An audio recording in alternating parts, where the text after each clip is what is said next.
I'm here with my brother Joseph. We're not actually brothers, but we're gonna do something a little different. So we're gonna do something a little different today. We're not gonna be reviewing anything because nothing's come out. I did see the new Naked Gun, and it was like fine. Oh yeah, how was that? It was funny. I've never seen the original. Was it funny? Good. Yeah, they're both out there. Yeah, it's funny. Pamela Anderson was good. Worth seeing in theaters, or yeah, I can't wait to see it. It's worth seeing in theaters. Okay.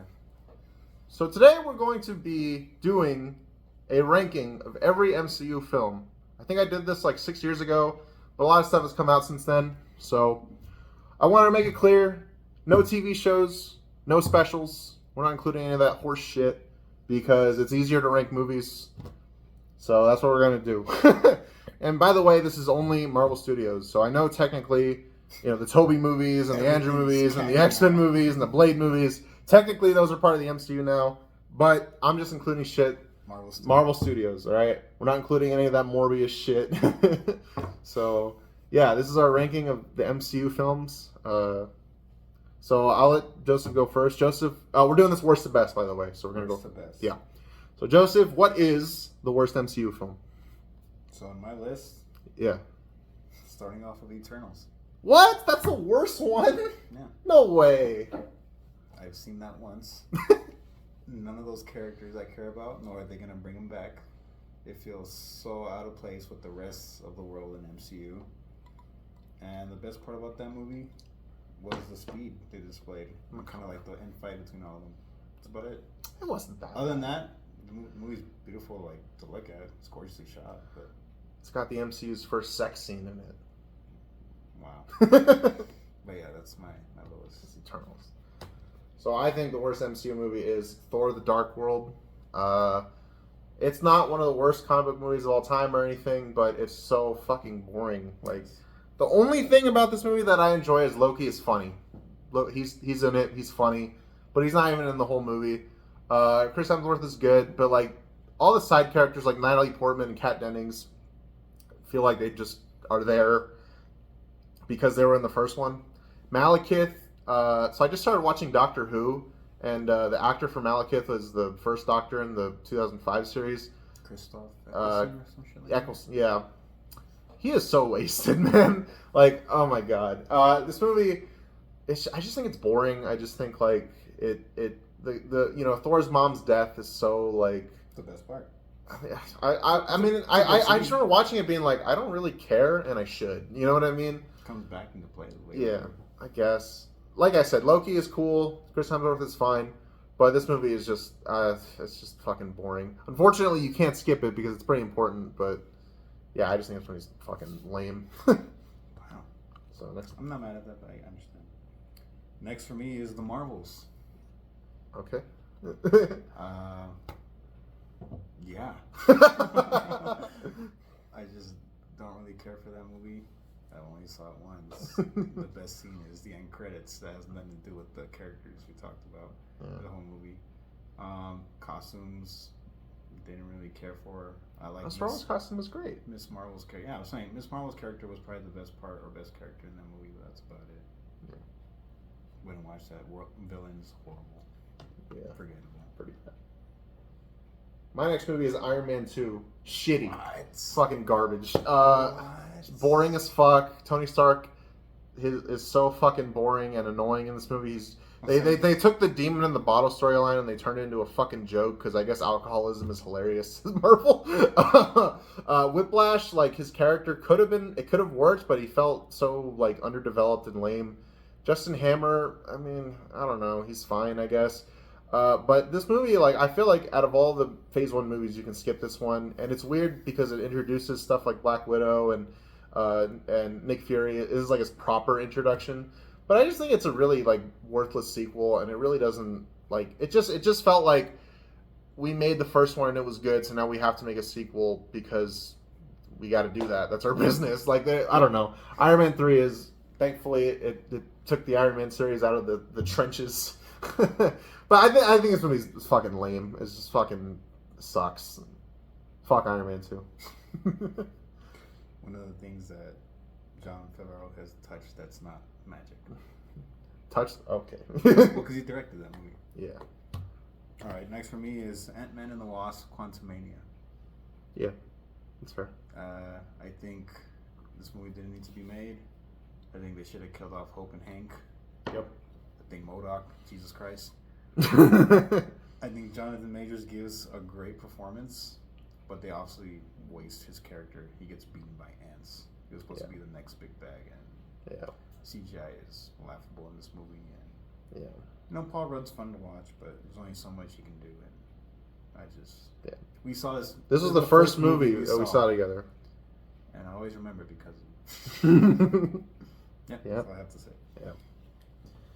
So my next one is Avengers: Age of Ultron. Okay, that's BS right there. Garbaggio, this movie sucks dick. It's not that bad. Here's why. First off, Ultron, I remember when I was growing up, Ultron scared the fuck out of me. Whenever I saw him in the comics, when I saw him in that Avengers Earth Mightiest Heroes show, like, I knew this guy was... There was a movie they made, a shitty movie, where Ultron, like, killed all the Avengers, and then their kids had to fucking take over. Like, Ultron was a big deal to me as a kid. I was like, this guy is the Avengers villain. He is scary as fuck, and he's threatening. And then in this movie, he shows up, and he's making fucking jokes about omelets, and he fucking, like... what are they called? Little people? Oh, children! Lost the word there. It's like, dude, you know what would be a good idea if the Avengers fought Robert California? Newsflash, Robert California fucking sucked in The Office, and now he sucks in the Avengers. He's a shitty character. Like, most of the movie is just setting up future shit, like Thor's arc where he gets naked in that hot tub, just setting up Thor 3. Fucking Iron Man is just like his dream that he has, just setting up Infinity War. Steve Rogers has nothing to do. Fucking the romance between Bruce and Natasha is cringe, horrible. The only characters that I like in this movie are Hawkeye, Wanda, and Vision. I think they're cool. The party scene is fun, but the third act is just so like I think it's the worst example of like a bland Marvel movie. The third act is just a bunch of Avengers fighting robots. Who cares? And I also think the humor is really bad in this movie. Like, I think it's the worst example of like Marvel humor, like that quippy kind of, you know what I mean? Like the language joke to me is always, even as a kid, I thought it was really cringe. I don't think it's like a horrible movie. I just personally really don't like it. You know, I saw someone once say like, "Oh man, if Doomsday is bad, we'll get our first bad Avengers movie." And I'm like, we already got that shit in 2015, so Doomsday can't get any lower than this. So yeah, Age of Ultron, I really do not like it. All your points are valid, but I don't think he just deserves that much hate. Fuck Age of Ultron. Okay, next for me is Thor: Love and Thunder. Damn. I remember when this first came out, he hated this shit. He was like, what the fuck was that? Yeah, I'm not gonna say anything on this movie. It doesn't deserve to be said. Really? Come on, you gotta say something. The reason why this is not above the Dark World. Dark World is just boring. Love and Thunder, I'm just like annoyed and fucking like pissed off of how bad it is. So I'd rather just be bored than fucking annoyed. No said. Alright. Alright. Fuck that movie. Alright. Christian Bale, what a wasted potential, man. Alright. What do I got? So next I have Quantumania. Yeah, it's basically everything he said. MODOK, what the fuck? Kang, you know, they were trying to set him up as this next big Thanos, but even when I was watching this movie, I was like, he doesn't really do anything. He monologues a lot, he looks cool, but he doesn't really accomplish anything. He gets beat by Ant-Man. Can you imagine if the DC universe, if their big bad was like Darkseid, and then in his first appearance he gets beat by fucking Green Arrow or something? That'd be the lamest shit. So, yeah, I think this movie is like... Could happen with James Gunn. Yeah. Nah, man. With the power limit. No, man. I want to go down that road. Oh my god. That's a conversation for another video. Yeah, this movie is just fucking lame. Hank Pym and Hope Van Dyne have nothing to do. Michelle Pfeiffer is just there to give exposition. And I think the best part of this movie is Paul Rudd and Cassie. I like their father-daughter thing. I think it's funny and cute. I didn't care for anybody in the realm of people. So. Yeah, the Quantum Realm is just CGI fest. Yeah. This movie is pretty. I don't really have any hot takes here. This is like everything you've heard about this movie is true. Yeah. Next for me is Captain Marvel, the first one. I think this movie is a definition of an average superhero movie. I don't think it deserves all the hate it got, but I also don't think it's a $1 billion movie, or should be. The hype for Endgame was just that crazy. Yes, and I know specifically when I was like, damn, this is really just an average movie, when towards the end fight, she's destroying all those spaceships with her power. Yeah. And I was like, I feel so bored just watching her do it. And I feel like maybe the way they filmed it is just not capturing of like, wow, I should feel like how powerful she is. Yeah. But I'm like, that kind of, you know, I don't hate Brie Larson. I don't hate the character of Captain Marvel. But there's just nothing about her that makes me like scream like I want to see more of her. Yeah. And I think that's just how they wrote the character. Yeah. I think a big surprise in this was Skrulls were not bad guys. Mm-hmm. I enjoyed them. I enjoyed young Nick Fury seeing him. But yeah, I think this is just really an average movie. Yeah.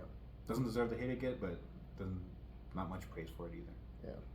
If we were including TV shows, I think Secret Invasion would be at the bottom for both of us. Mm-hmm. That shit is garbage. That is the bottom. I can't believe I finished that. I really can't. So next I have Thor 1.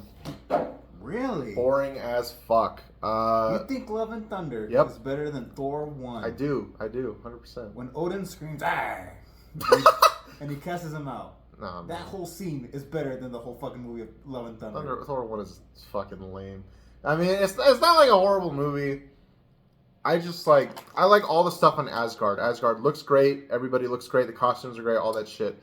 But then, for some reason, like, every time, like, studios, for some reason, think that we want to see these fantasy characters in fucking, on Earth, you know? It's like, what the fuck? I live here. I don't want to see, like, it's so fucking boring to watch Thor, like, just walk around New Mexico and, like, you know, like, who cares? Like, I think the best part of this movie is everything before Thor gets sent down. I understand it's a character arc. He needs to fucking learn how to be humble. He's trying to lift the hammer? That seems alright, yeah. But most of it is, like, shitty comedy. With like he's out of water. Loki in this movie is, like, not, like, funny Loki yet. He's just kind of there.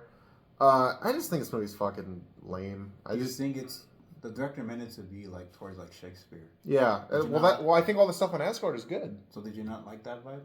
No, I did, but it's only when they're on Asgard, which is like the first like. Away from his people.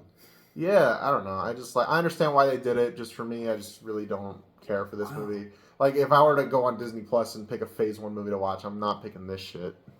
Love and Thunder is better, in my opinion. We'll get to that. Well, speaking of Thor, next for me is Thor: The Dark World. I think you said everything. Wow, you think Love and Thunder is the worst Thor movie? Yeah, like I said, I'd rather be bored. Fucking annoyed. Oh man. Take Christian Bale out of that movie. What are you left with? Honestly, fuck. Why were Valkyrie and Korg even in that movie? They didn't do jack shit. You could take them out and nothing happens. Russell Crowe as Zeus, and that's what you get? Like, are you fucking kidding me, Brandon? The screaming ghost. We had the Guardians. Wasn't even needed anymore. We didn't do jack shit. That movie was so fucking stupid. Oh my god. And what pisses me off is the guy who made Ragnarok also made that. Yeah. How do you go from Ragnarok to that? Alright, so now what about Dark World? It's a boring movie. Yeah. It's forgettable. It probably has the worst villain of like the first 2 phases. It's not memorable. First 3 phases, I think. Yeah. But yeah, there's just nothing memorable. It's important to see because of the reality stone. But that's about it. Mm-hmm. You see Thor go to portals. He gets his arm cut off. Yeah. Like, how did he even get it back? I don't even remember. Loki. It was a illusion. Oh, yeah. They were working together. But yeah, pretty forgettable movie. All right. Next up, I have Shang-Chi and the Legend of the Ten Rings. This man hates Asians. No, that's not true. Well, you hate Aquafina, I know that. No, I don't hate Aquafina. I think she's kind of annoying in some movies that I've seen her in. I haven't seen Crazy Rich Asians, but she's really annoying in fucking Raya and the Last Dragon. It's a good movie. That's kind of it, though. Actually, I can't think of any other movie. Like, she was fine in everything else I've seen. That low, though? Here's why. I understand if you don't love it, but that low. Here's the thing. Shang-Chi to me is like just such a fine movie. It's fine. and then it like goes from fine to like what the fuck at the end. The action scenes are cool. The bus scene is cool. That one scene where he's going through the infrastructure, cool. Shang-Chi himself, to me, is a really boring character. Like, there's not like his backstory is kind of interesting, but just like Simu Liu, how do you say his name? Shang-Chi, whatever. He has charisma. He's a good actor, but like just as a character, I just think he's like fine. He's just not that interesting. And another thing is, so you build up, right? The whole movie is the relationship between father and son, and the conflict and the love and the hate that they have for each other. So you think at the end it's going to be this really cool climactic battle, emotional battle between them. And you get that for like 2 minutes, and then he dies immediately, and then it gets replaced by a fucking dumb giant dragon. First off, the dragon looks bad, and then Aquafina makes the fucking game-winning shot, despite having never picked up bow and arrow in her life. It was just fucking like, really? We traded like an emotional final battle between father and son for Shang-Chi fighting a fucking dragon? What the fuck is this shit? Like, it honestly, like, I just think it's so dumb. And yeah, I just like completely forgot everything about this movie.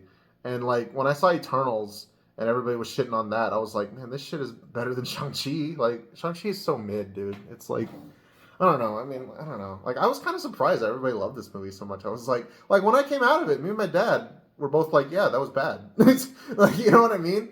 So I was like surprised when I got home and everyone was like, this was the shit. And I was like, This was really? a good time. Okay. Really? Like, all right. Teach their own, I guess. Disagree. All right. Next for me is Ant-Man and the Wasp. Whoa, it's kind of low. I think this movie is a cash grab. Really?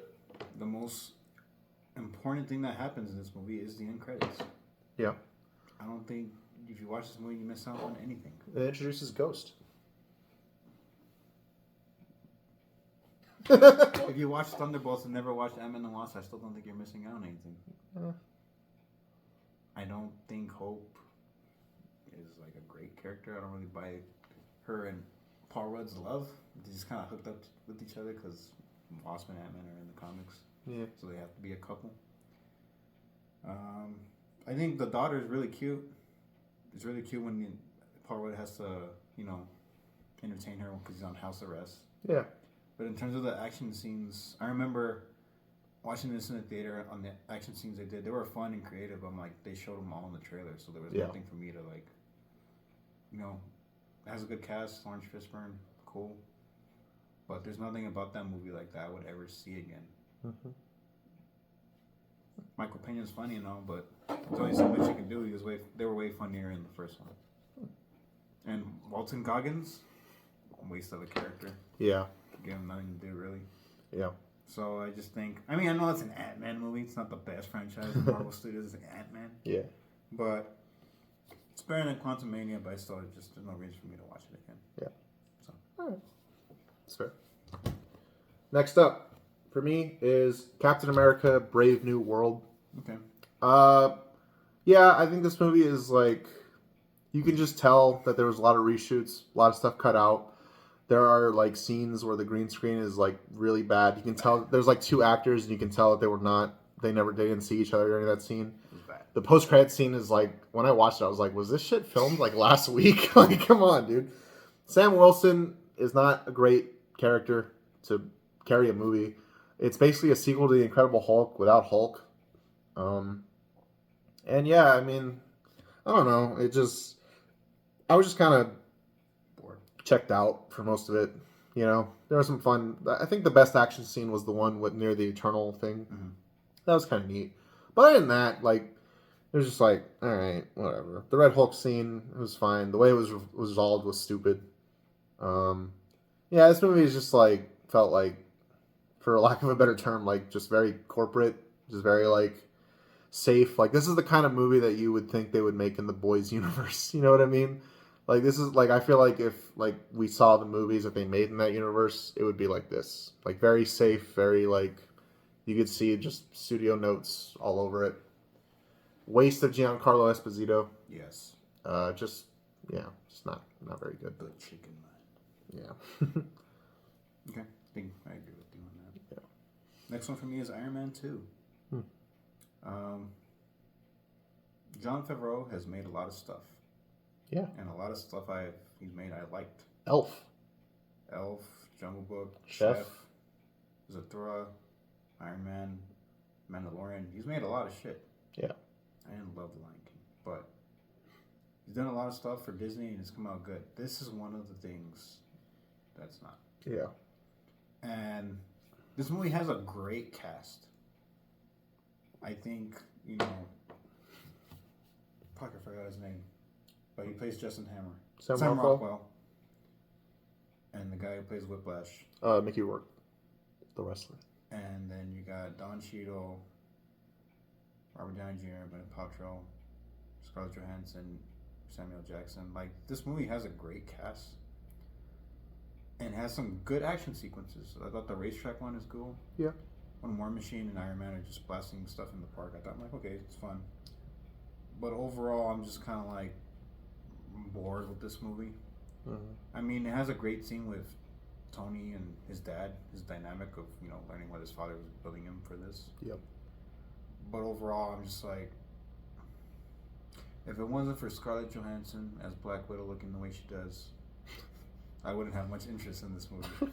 Come on. Which is weird because that's the most sexualized she's ever been. I'm like, not a character in her introduction.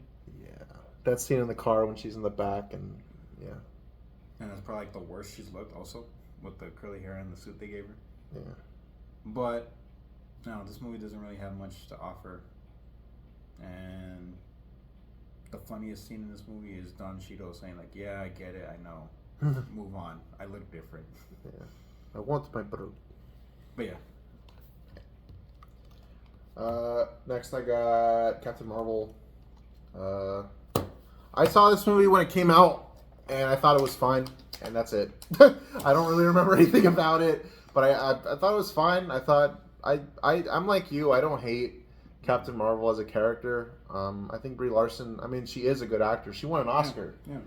I actually like her like outside of Marvel. Yeah. Like in her other roles. Yeah. Her personality, actually, you get to see her be like a dweeb. Yeah. Which is fun. But yeah. This is not. Yeah. Yeah, this movie is like, it's whatever. It's, you know, I think the hate that this movie gets is like way too much, and you know, there's like there's some political stuff that we won't get into, you know, that anti-woke shit, whatever. But I think this movie is like it's got some fun sequences. I think Ben Mendelsohn as Talos is really fun, and Brie Larson has her moments. I don't blame really the character of Carol Danvers being not that great on her. I blame it more on the writing. Like, it feels like she's more of a plot device than a character at times. I don't know. I think it would have been cool if they made a Captain Marvel movie where, like, maybe she loses her powers or just, like, she's in a situation where she has to get by on, like, being cunning and not just, you know, lasering everything. Just, I feel like that would help us see more of her character. But as it stands, she's just, like, whatever. And even in Avengers Endgame, she feels kind of shoehorned in that movie. So I don't know. I don't know. I mean, this movie is like not terrible. I don't think it's awful or anything, but I have no desire to rewatch it, really. Is that it? Yeah, that's all I got. All right, next for me is Captain America: Brave New World. Yeah. And I agree with everything Brandon said. This basically is the Incredible Hulk sequel without Hulk. Fucking Hulk. We got all the characters except him. Yeah. I didn't buy Harrison Ford as Thaddeus Ross, but I like Harrison Ford as the Red Hulk because I think that's just a funny concept. Yeah. Sam Wilson taking the mantle. Like you said, I don't think Falcon's just a compelling character for that role. Yeah. Nothing against Anthony Mackie. And then, like you said, he has no personal, I guess, reason or anything in this movie. Like, none of it has nothing to do with him. He's just Captain America. Yeah. And they did waste Gus. I wish he would have pulled it out for a better role in the MCU. If that's just it, then that really sucks. He could have been a good Professor X. But I did like the internal scene with the chase of them with the missiles in the flight. That was pretty cool. I did like him fighting Red Hulk. I just didn't buy like, oh, that should fucking died already. Yeah. As soon as Red Hulk did this. Yeah, there's no way Red Hulk, or he should go up against Red Hulk. Yeah. This movie isn't bad as I thought everyone said it is. But like you said, they did keep it safe. Mm-hmm. And I think like, well, that at a time Marvel movies are bad, I was like, okay, they kept it safe. I'm okay with it. This movie is okay. Yeah. That's about it. Yeah. Next for me is The Incredible Hulk. Now I have this movie pretty low, but I do enjoy it. I think obviously the Edward Norton being Bruce Banner and not Mark Ruffalo is like really really distracting every time you try and watch this film. But I've always really liked the Bruce Banner Jekyll and Hyde kind of like internal struggle that he deals with, and I think this movie does that pretty well. I love how this movie starts with the opening credits where like they kind of show you the origin, and they don't waste time going through it again. And I think this movie is it's fine. I think Bruce Banner in this movie like is just fine. Edward Norton's a good actor, but as Bruce Banner, he's just kind of a nice guy, and that's it. You know what I mean? Like, so Liv Tyler as Betty Ross is a very uninteresting love interest, and yeah, I mean the final fight with Abomination is cool, and I think there's one scene, and like all the stuff in Brazil, like in the beginning, I think is really cool, and the music is good. But this movie's just kind of forgettable. It's just kind of a like I don't think there's anything like horrible in it, but it's just kind of like whatever. Like a lot of these movies we're talking about in this area are just kind of mid. But I don't know. I think it's worth watching, especially if you're a Hulk fan. Still remains the best Hulk movie. It's true. Better than Brave New World. Yeah, that's all I got to say about that shit. Fair. Next for me is Black Widow. I think the best parts about this movie are Florence Pugh and David Harbour. Yeah. And they were so good that they brought him back in Thunderbolts. Mm-hmm. I think, like everybody else, this movie came out too late. Yeah. It came out in a time where you already killed off the main character and no one cares about her. You should have her when this movie takes place, which is after Civil War and between Infinity War. Yeah. That, and I feel like this movie was supposed to come out like right before COVID happened. Yeah. So like, fuck it, let's just get this thing out as soon as possible. So they wanted to release it. And when it came out, everyone was just happy because they were just craving Marvel. But movie overall is just okay. Yeah. I mean, the Taskmaster, I guess twist, I was like, okay, I'm not mad at. I think if I was a Taskmaster fan, I would be. It's the same shit as a Mandarin. But I was like, overall, I was like, okay, CGI was really bad at the end when they're flying off the thing. But yeah, I think when I look back at the great moments of this movie, it's David Harbour as Red Guardian and Florence Pugh as Yelena. Yeah. And I think they did a good job by keeping them going as main characters going forward. Maybe it would have been better if it was just the Yelena movie with Black Widow in it. Maybe that would have been better. But I kind of see this movie as like passing the baton in a way. Yeah, this movie's okay. Next up, I got Ant-Man and the Wasp. I'll keep this one short. I think it's funny. Can't get it because yeah. No, I think it's funny. It's cute. Whatever. Your turn.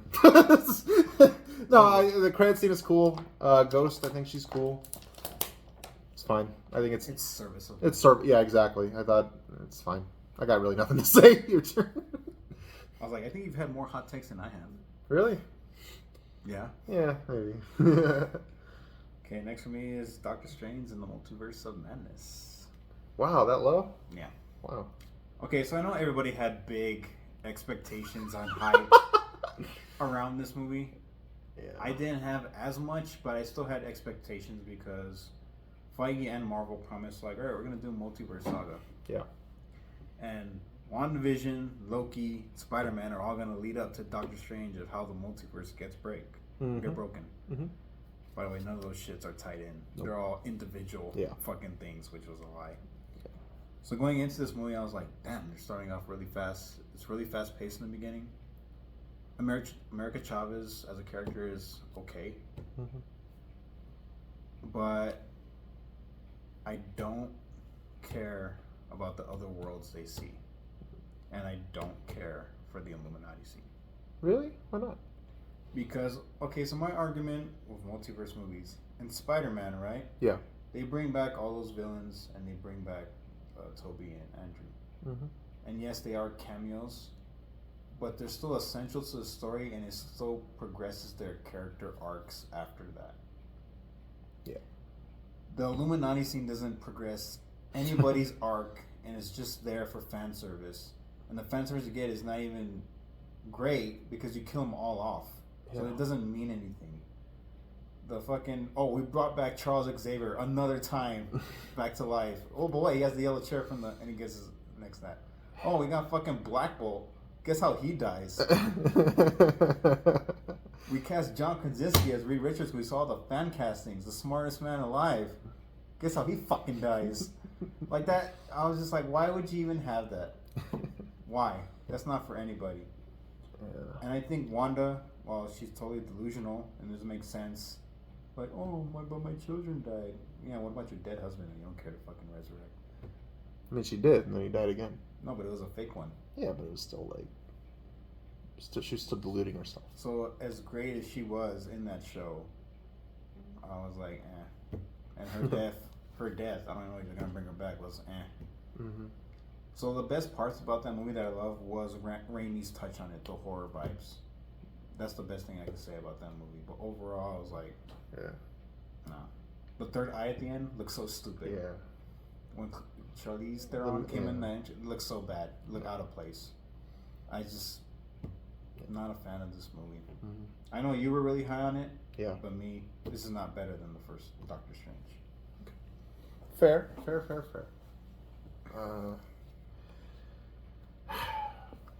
It's got a great title though, The Multiverse of Madness. Mom. Because everybody was calling Elizabeth Olsen that. So next up, I have the Eternals, or just Eternals. I watched this movie and I thought it was long as fuck, and I thought like I heard like all the negative stuff about this movie like before going into it, and I was like, fuck, this shit's almost 3 hours long, and yeah, all right. I have a point to bring up that we've talked about before. All right, and then I was watching it and I was like, I didn't think it was that bad. I didn't think it was great. I kind of like Captain Marvel. I was like not bored. I was just kind of watching it passively the whole time. I was mildly interested. Some of the action was neat. I'd probably never watch it again, but there were some cool ideas. And are you supposed to be defending this movie? I don't have it that high on my list, man. I thought this movie was like fine. Like I didn't think it was terrible. I just was whatever about it. The definition of mid for me, just not. I don't know. It's like whatever. I've told Brandon this, and we've talked about it many times. I think Eternals should have been a miniseries. Mm-hmm. So you have longer time with these characters. Yeah. Because there's so many, and they go jumping through time between the movie, that you get more time with the characters. So I think that should have been a miniseries, and Moon Knight should have been a movie. They would have both worked better in their aspects. Because then you have like what, 6-8 hours for Eternals instead of a 3-hour movie cramming all that in there. Yeah. So, but damn, I'm surprised you have Eternals that high. I think the worst scene in that movie is when they flash back to Fastos and it's like him after the Hiroshima bombings. I think it's. And it's like, what the fuck was like? Why do we need to see this shit in a Marvel movie? You know what I mean? Like, what the fuck? And the Harry Styles thing was like, what the fuck? That shit's never gonna get followed up on. None of those characters are coming back. I guarantee you that. It would have been cool if we saw the Eternals like The end credit scene. If we saw them like throughout history, like maybe like during other MCU movies, like maybe they were here, like in the background. Yeah, like they were doing this while this was going on. Like it would have been cool. Yeah, but it was just like, Icarus is evil now and he wants to do whatever. I don't know. I didn't hate this movie. I don't have it like at the bottom. It's very forgettable. See Jon Snow again. Nope, that's too bad. And Blade's voice. Yeah, I don't know what they're gonna do with that shit. The end of the Eternals, the Cersei and they get like captured by the big guy, and they just fly away. I've never seen those motherfuckers again. So yeah, that movie is eternally gone. Yeah, and never coming back. I can't wait to talk about my next one. Next for me is Black Panther: Wakanda Forever. God damn, I remember you liked that when it came out. Yeah, I like it. I don't love it. This okay. I don't want to dig on the director because he had an unfortunate circumstance to work with Chadwick Boseman's passing, including the crew. Yeah. And I'm pretty sure they already had a story in mind before that happened, and a lot had to be changed, and they didn't know what they were going to do with the role going forward. I know a lot of people said, don't recast, because Chadwick meant that much, and he was that great in the role.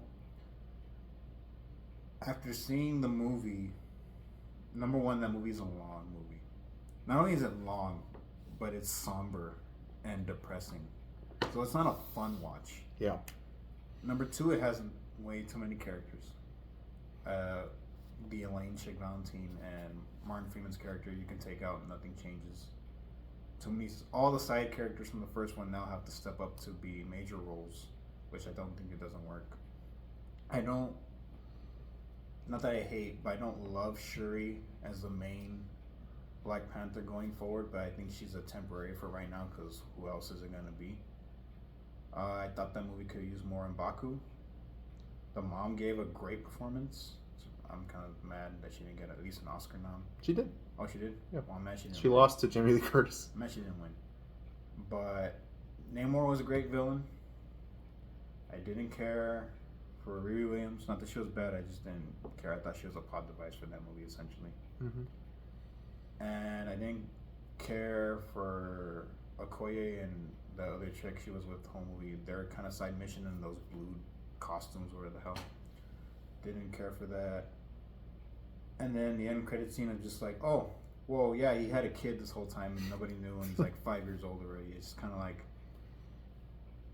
the movie itself is just not as great because I feel the director trying to make the best out of this situation. I told Brandon, this movie feels like a funeral. Yeah. And at the very end, it's like, all right, this is how we're gonna pivot going forward. Yeah. This is temporary how it's gonna be. Mm-hmm. And I was telling him, watching the first Black Panther, how great Chadwick and Michael B. Jordan were in those roles. You feel their presence missed in Wakanda forever, and I figure that shows you how much they're needed in this movie and how much we lack without them. Yeah. So I think this movie's kind of in the middle. I think it does a great job honoring Chadwick Boseman and what he meant to the role. But I'm not in love with this movie. I don't think it's that high. But I don't think that's the director's fault. He's just trying to make the best out of an unfortunate situation. All right. So next I have Thor: Love and Thunder. You've lost all your credibility. So I saw this movie Thursday night, and when I came out of it, I was like, well, wasn't as good as Ragnarok, but I was entertained. I wasn't like in love with it, but I thought it was fine. I thought Gore, people say he's like one of the most wasted villains in the MCU, but I don't know. I thought he was fine. I mean, sure, he could have been given more, but I thought for what he was, he had a lot of good scenes. Like, I love that scene where he's like interrogating where he has like all like Thor and Valkyrie and everybody tied up, and he's like just laughing at them, and that black and white scene was cool. And I will admit I did not laugh that much in this movie. That was a cool 10 minutes of the movie. But I gotta admit, I came out of it and I was like, it was okay, it was fine. I was not bored. It was a fine way to spend 2 hours. And then when this movie like got so much hate, like everybody was saying this shit is like one of the worst MCU movies, I was just like, I was kind of surprised actually. I was like, really? Like, really? Like, this movie is not that bad to me. Like, the people that hate this movie, like Joseph, they hate the humor. Yes. And I think for me, I did not laugh that much at it. And they saw Ragnarok like, let's turn that up to 100. Here's the thing. There's a clear difference to me with Ragnarok and this movie in terms of comedy. Ragnarok had setups, punchlines, right? Like Bruce Banner, he jumps out of the plane and then he hits the thing. That's setup, punchline. That shit's funny.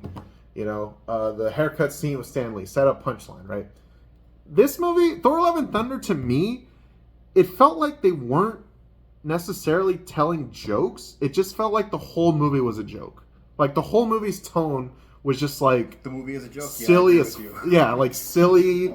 Like it's just this whole movie's silly. We're not taking anything seriously, but it felt like there weren't jokes, so there weren't any spots for me to laugh. It just like you know what? Like do you understand what I'm saying? Like it just felt like just just smile, I guess, at how goofy this movie is, but there's no like jokes. There's like no setups or punchlines. But with that being said, like I watched this movie and I just thought it was fine. Like I thought it was okay. Like I didn't hate it. Like I've seen some fucking bad comedies in my day. And when I see people comparing this shit to fucking That's My Boy and fucking Hangover 3 and you know what I mean? I'm like, come on, this shit is not that bad, okay? Like you're telling me this shit is on the same level as fucking Just Go With It and you know what I mean? I would watch all those movies. I didn't think this movie was that bad. I thought it was again, I don't know if I'd ever watch it again, but I just thought like it was just a fine way to spend 2 hours, man. Like I just didn't hate it. I'd give it like a 5. I just thought it was okay. Like I understand people not liking it, but like the hate that movie got, I gotta say it really surprised me. I was like, really? Like the hate for Thor and Love and Thunder is warranted over Captain Marvel. I'll say that. I don't know, man. I was like perfectly like, yeah, it's fine. I guess walked out like, it's fine. I was really surprised, but that's just me. Yeah, I don't know. Your turn. All right, next up is Spider-Man: Far From Home. Wow, that's gonna maybe shock some people. Shocked me. And I think Far From Home is the weakest of the trilogy of MCU. Do you think it's the worst Spider-Man movie? Because a lot of people say that. No. Yeah, me neither. But I don't hate this movie. I don't love it. It's just kind of in the middle. I told Brandon I enjoy and love the second half of this movie way more than the first half. Like everything to where you see when Mysterio and Spider-Man beat that lava villain, the rest of the movie picks up and I'm like, wow, this is a great movie. Yeah. And the ending, great movie. Mysterio, great. Everything before that, I'm just kind of like, what am I watching? When, they're traveling for their trip, and it's like a different movie. It's like a high school road trip kind of movie.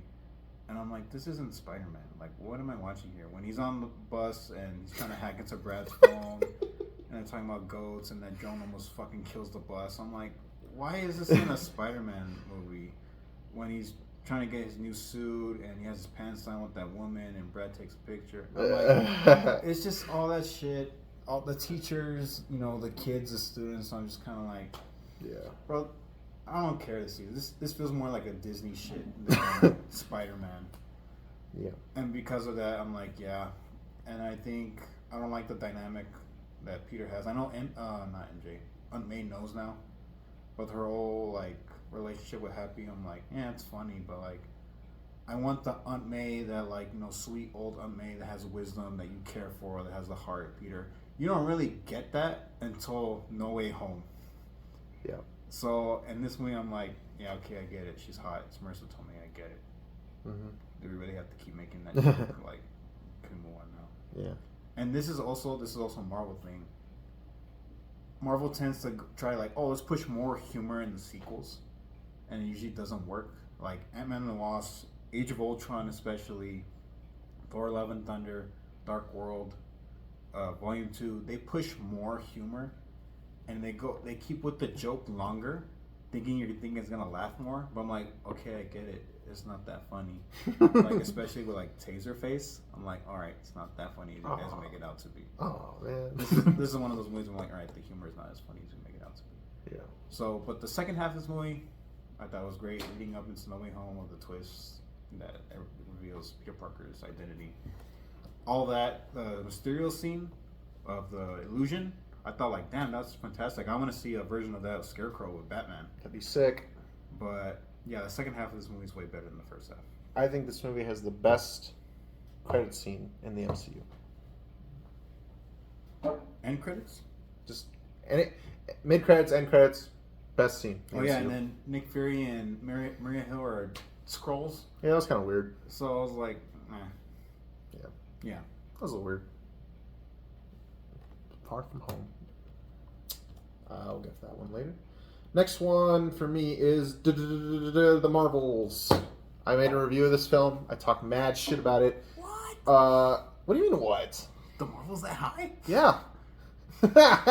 I liked the Miss Marvel show. I don't know how you felt about it. It was like I thought it was okay, but it's not meant for me. It's meant for little I thought the worst part of that show was the villains. And I thought this movie, I stand by what I said in my review, that the editing is fucking awful. The villain fucking sucks. Talking about the Marvels? Yeah. Again, Carol Danvers is fine, but it feels like it's not even really her movie. It's more focused on Monica Rambeau and Kamala Khan. It's kind of the point, no? Yeah. But it's just too bad because it feels like they listen to, instead of trying to make her a better character. Yeah, kind of like Rose with Rise of Skywalker. Instead of like trying to make her a better character, they were just like, oh, let's push her to the back. Yeah. Whereas when you look at a character like Ahsoka Tano, everybody hated Ahsoka at first, but then they're like, all right, well, let's write her better, and now she's like a beloved character. Exactly. Good example, Brian. Yeah, but they could have, and they just it felt like Carol Danvers are like, people don't like her, let's push her to the back. Yeah. So. But I like Monica and Kamala Khan. I think they're both likable and fun. And Iman Vellani, I think, I hope she's in Doomsday. She wasn't in that Chairs thing, but I think she'd be perfect. I'd love to see her meet with Spider-Man. But this movie, yeah, I mean, the best part of it is the chemistry between the three leads. But again, the worst part of it is just like the movie. Like the editing and the villain just sucks. I mean, the action's okay. There's some funny parts. I think the part with the cats, that part's pretty funny. Nick Fury's funny. It's just like, I think if you watch this movie, it's an airplane movie. You know, like, it's not great, it's not horrible. You watch it on an airplane, you're like, okay, that made the flight, go by a little faster. Wasn't great. I'm glad I didn't fucking spend money to go see it in the theater. But hey, what are you gonna do? So watch the Marvels or watch this plane crash. Yeah, if your plane's crashing, like, there's worse movies to have on. Imagine that's the last movie you see. Jesus Christ, Brandon. Last time I was on a plane, one of my options was Morbius. Can you imagine that shit? Oh, if I die right now, I don't want this to be the last movie I'm playing. Yeah. What was the last movie you watched on the plane? 10 Things I Hate About You. Oh, nice. I saw it coming back from Atlanta. Nice. Mine was Get Out. Oh, nice. Yeah. So yeah, I think this movie's okay. It's like, it's fine. I think I kind of stand by my original review, which was like, this movie's pretty mid, but it's got some good stuff in it. I think it's a better Miss Marvel movie than Captain Marvel movie. So, I don't know. What you gonna do? Just want to add something. You said that, like, you don't know if she's going to be in Doomsday. I do for sure think Viking's playing, like, a Young Avengers. Yeah. So I think she'll be a part of that. Yeah. Before, the main thing. Yeah. Just want to add that. That'd be cool. My next up is The Incredible Hulk. And I don't think people hate this movie, but I don't think, I agree with most of it. But I also don't think this is a great movie. Yeah. I think it's average. I love all the fights, how much Hulk is Hulk. I like Edward Norton in the role, even though it's not the best writing. Betty Ross. See, the thing is, Betty Ross, what's that girl's name? Liv Tyler? Yeah. She's not great in the role as Betty Ross, but they focus so much of that movie on their relationship, on the love. Kind of this Beauty and the Beast thing. So the thing is that you kind of have to focus on it since they focus on it, and it's not the greatest part. But when it comes to, Bruce running through Argentina, being hunted by Ross, and then him trying to, find the cure for his blood, and him trying to prevent from hulking out for his blood pressure, I think the movie works. I think it's an improvement on Ang Lee's Hulk. But, yeah, I miss this Hulk. I'll say that about this movie. The rageful Hulk, that's tough, that can beat the fuck out of someone. I miss that Hulk. I am not a fan of Smart Hulk, I will say that. It's been played out. Yeah. I want the original OG, what I know of as Hulk. Yeah. We're getting more closer to that. We did that with Spider-Man. It's more closer to that. I want that for Hulk now. Yeah. Let's go back to that. Yeah. I don't know how they go back to that after he already merged the two. Yeah. But I want that Hulk back. I think the worst scene in that movie is when he and Betty Ross are about to have sex, and then he gets his heartbeat up. He's like, "Oh, I can't, or else I'll Hulk out." It's like, all right. So my next movie is Black Widow. This was the first movie after COVID that I saw in theaters. Was it? Yeah, I think it was. Yeah. And I think, yeah, it might have been better if it was a Yelena movie with Black Widow as a supporting character. This movie came out way too late, in my opinion. Should have come out after Civil War. The fuck? Alright, technical difficulties, but we're back. So, Black Widow. Yeah, this movie came out way too late. But I think Yelena and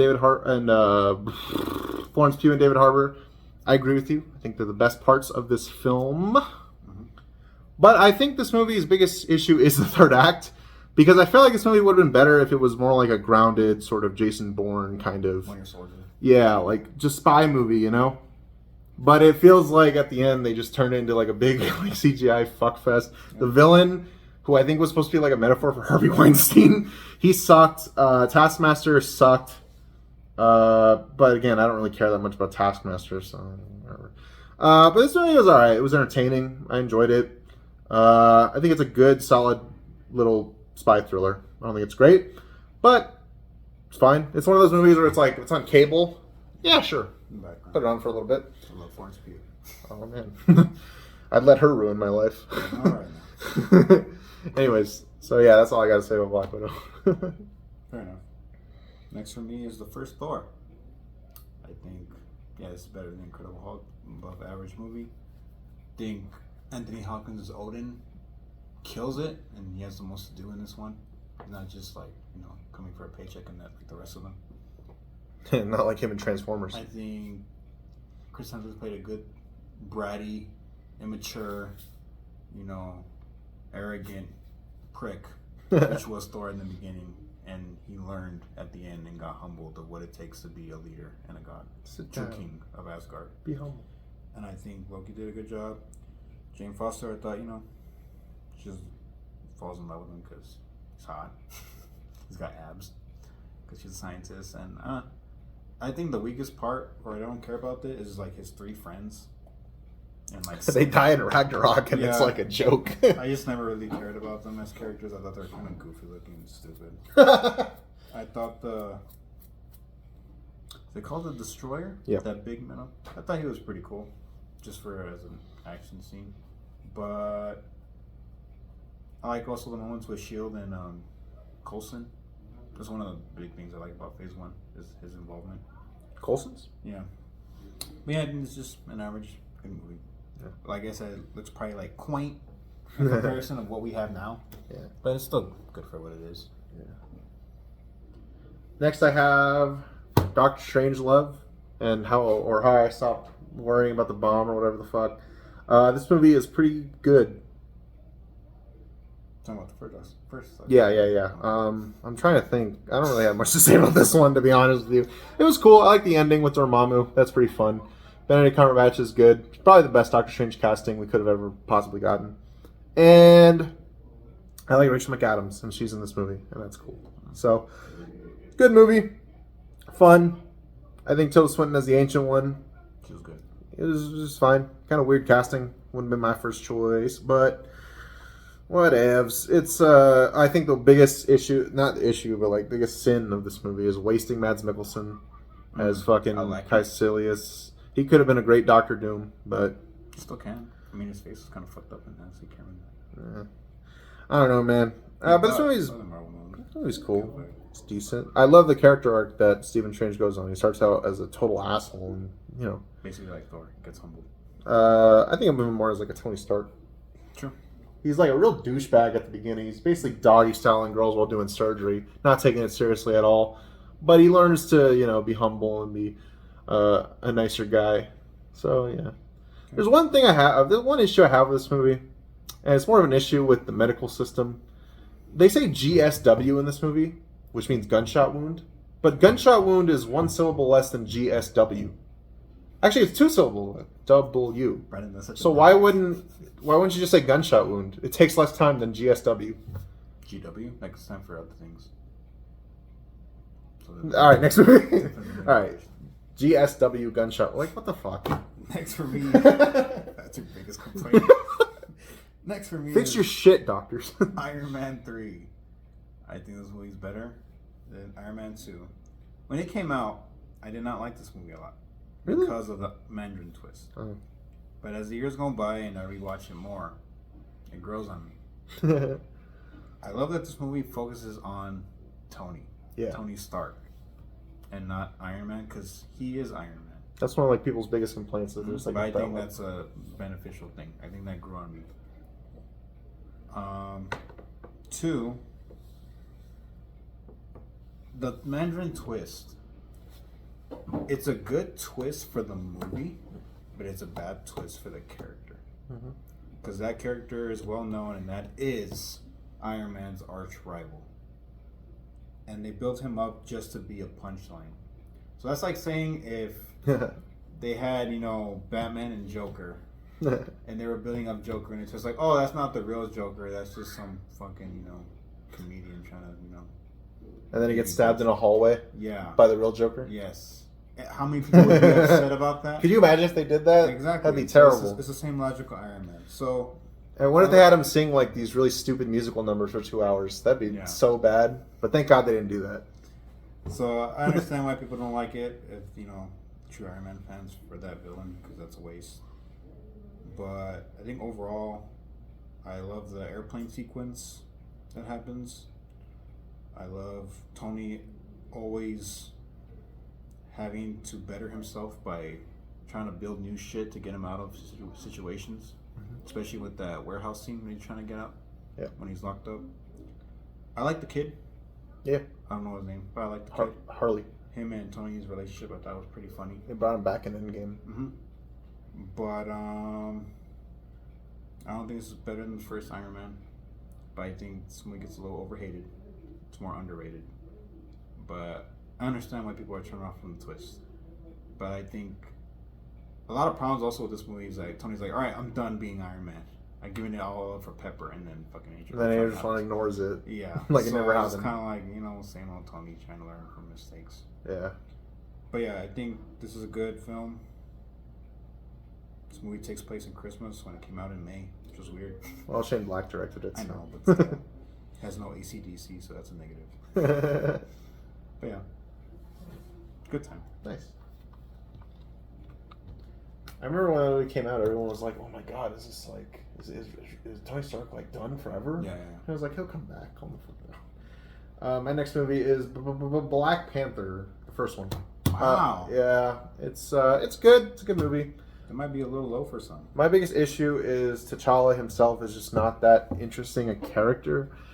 Like, he doesn't really have any, like, struggle, really. You think he's more interesting in Civil War? Yeah, he's cool in that movie. I remember, like, when Civil War came out, I was like, damn, looking forward to the Black Panther movie.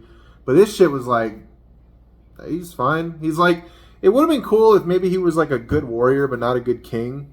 Or if he was a good king but not a great warrior. But he seems just, like, kind of be all right at both. So it was like, all right.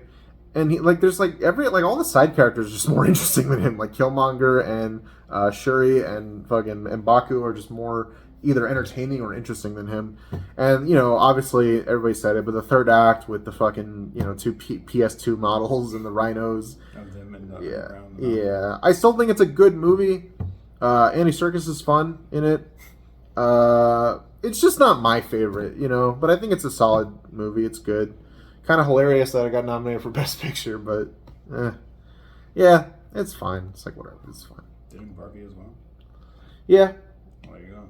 All right. I like Barbie. These next two movies, I'm gonna say are pretty close, for one reason. So the next one up is Ant-Man, the first one. Everything I love about this movie, I can feel because of Edgar Wright. Yeah. And everything about this movie that's okay is because of the Marvel formula. This movie is basically Iron Man 1, but with Ant-Man. Yeah. And that's okay. It works for me because it's, fucking Ant-Man, right? Like, who cares about Ant-Man? I do. That's a dumb character. You're like, I told him, oh, we're going to go see a movie. What? Ant-Man? Like, Ant-Man? Like, that's Paul Rudd's reaction. Like, oh, me playing Ant-Man? But I feel like the creativeness and the humor, I think the humor really helps this movie a lot with Paul Rudd and his buddies. I like Michael Douglas as Hank Pym, kind of passing the baton to Paul Rudd. I think Paul Rudd does a good job in the role. What's the girl with the name? Girl of the Hope. What's her name? Evangeline Lilly. She retired from acting. She's okay in the role. I mean, she's just kind of there helping out, giving her dad shit because her mom's gone. I'm just like, eh. She has a bad wig. When they tease her suit, I was like, hooray, that's the same thing as War Machine. Like, next time, baby. Like, you could see the bald villain who has the exact same suit as, the hero. I'm like, that's Iron Man. Same thing with Yellow Jacket, but, Corey Stoll's not as good as Jeff Bridges. So, but I thought them fighting, like, in Cassie's room was pretty fun. The whole trying to come up with a plan for stealing the suit and technology. And again, the humor really worked. So I think it's a good time, but no one's going to be like top 10 Marvel movie because, it's Ant-Man. But it works for what it is. Yeah, I think the most Edgar Wright part of that movie is when Michael Pena's like, "Oh, I told this guy and he told that person," and it's like lip syncing to his mouth. That like feels the humor really, That's very Edgar Wright. And I was like, man, I kind of wish he kind of took on more of it. Yeah. But yeah. So next for me, I have. This might be a hot take. Deadpool and Wolverine. All right. I think this movie is like. It's a fun time. I think as an actual movie, though, I think it's kind of bad. Like the plot of this movie, and don't get me wrong, I know it's a Deadpool movie. It's a comedy. Like I know a lot of MCU movies are comedies, but with Deadpool, it really is like you're there for the comedy and the action. But this movie, like I love Logan, and I saw this movie. So I saw Deadpool and Wolverine in the theater, and I was like, that was fun. That was cool. It was cool seeing Hugh Jackman back. Cameos were fun. Whatever. Mm-hmm. But after watching Logan, that was such a great send-off to him.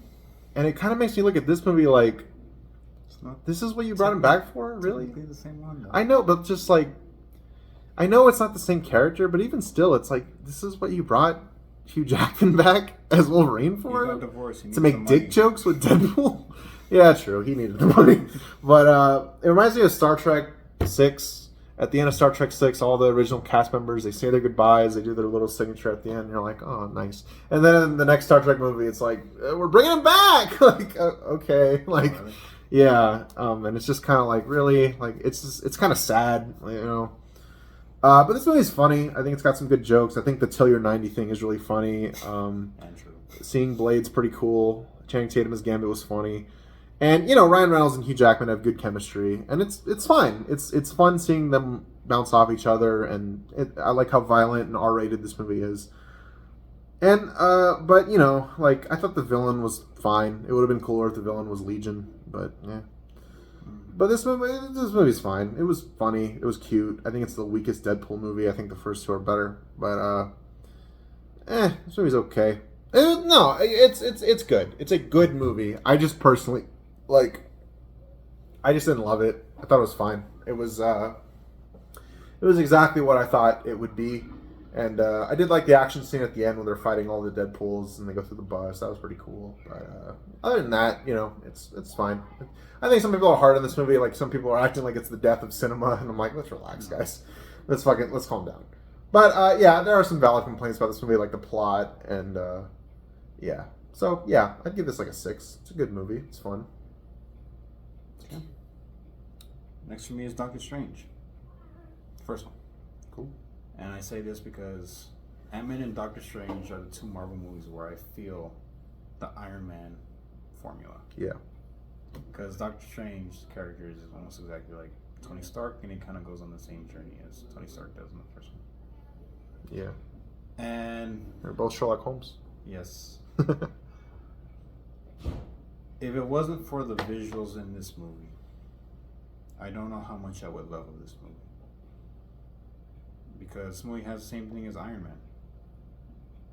Even like the characters of the sidekick, Mordo, Don Cheadle. Why? Because they're both black? Racist. Yes. The villain is the same power as the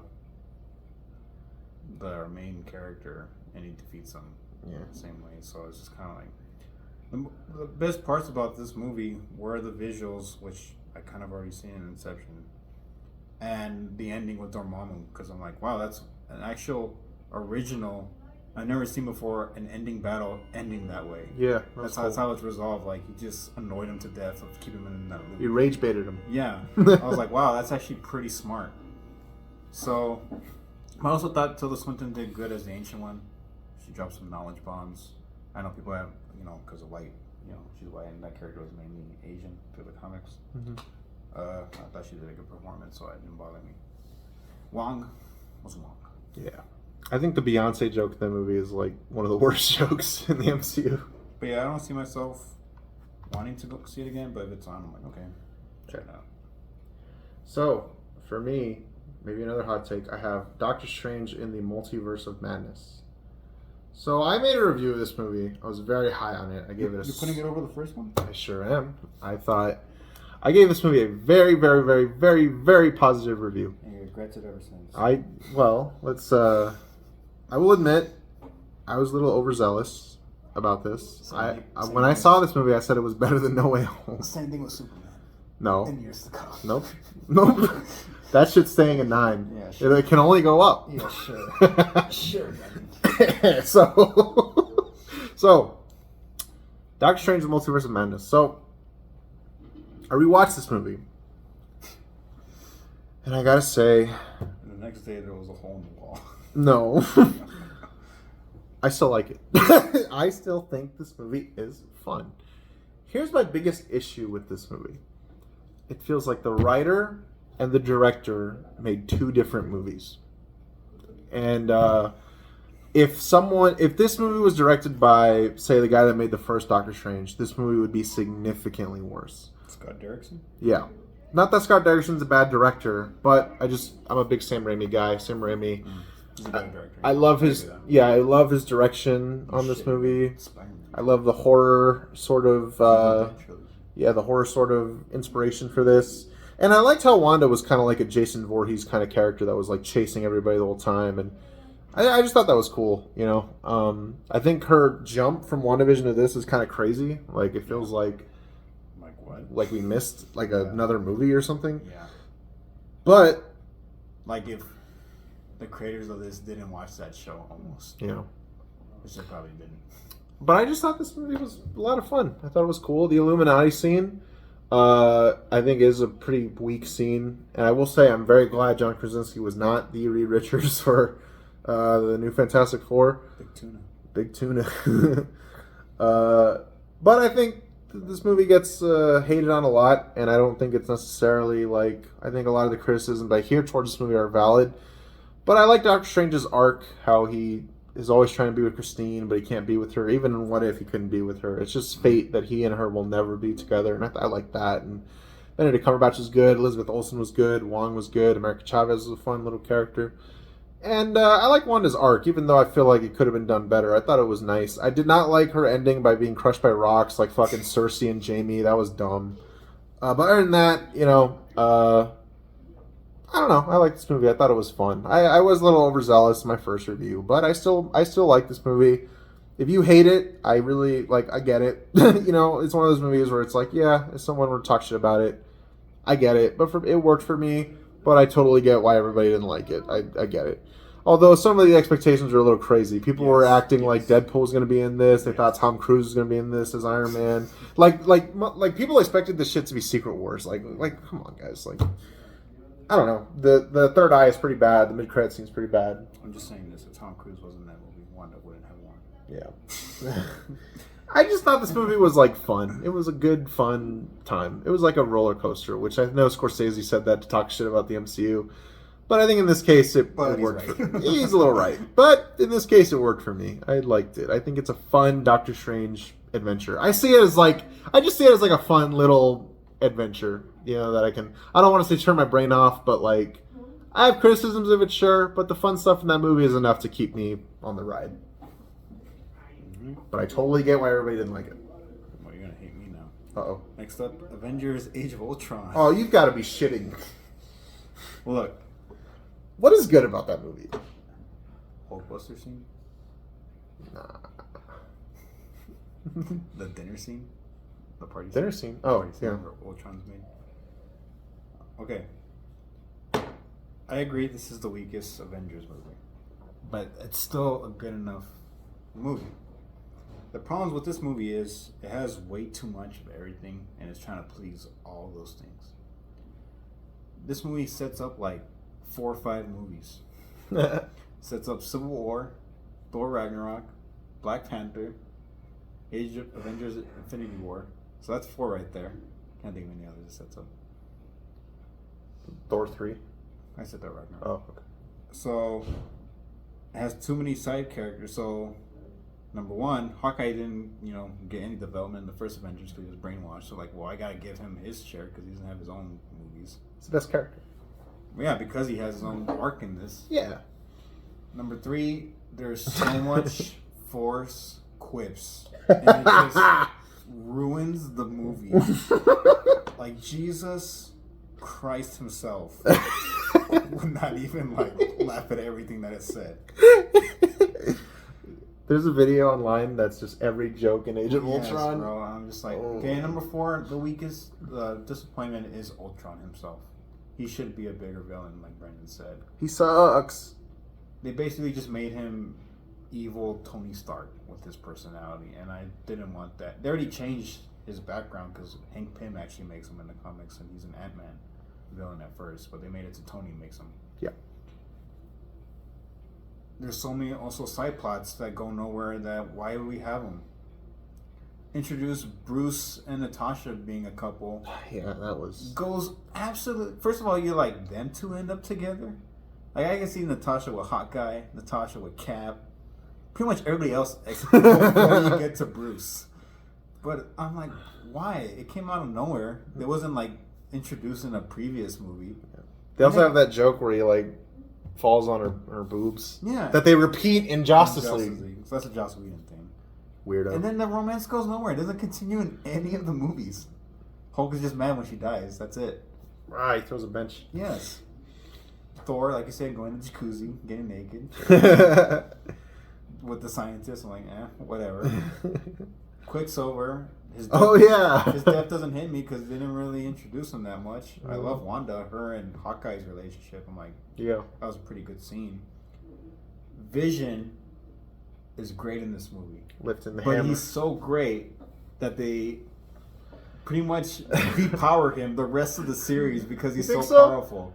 What the fuck does he do in Civil War? He almost kills Rhodey. He could end all that shit instantly. So they made him too powerful. Him and Wanda basically get sidelined the rest of the series until they need them. Thanos level. Yeah. But yeah, I acknowledge there's a lot of problems with this movie because there's too many characters and set up for future installments. But I still like the Avengers being together fighting. I still like the camaraderie of them just being back together again. At the time, I was hyped for the new Avengers, the new lineup at the end. Which led to nothing. Well, they were in Civil War. Yeah. Civil War is the real Avengers, too. Yeah. So, and this movie does set up Civil War. Yeah.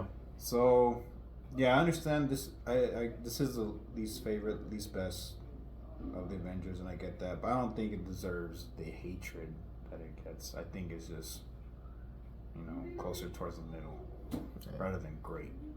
Yeah. Your turn. Who's worse, Ultron or Robert California? Well, Robert California's the fucking Lizard King.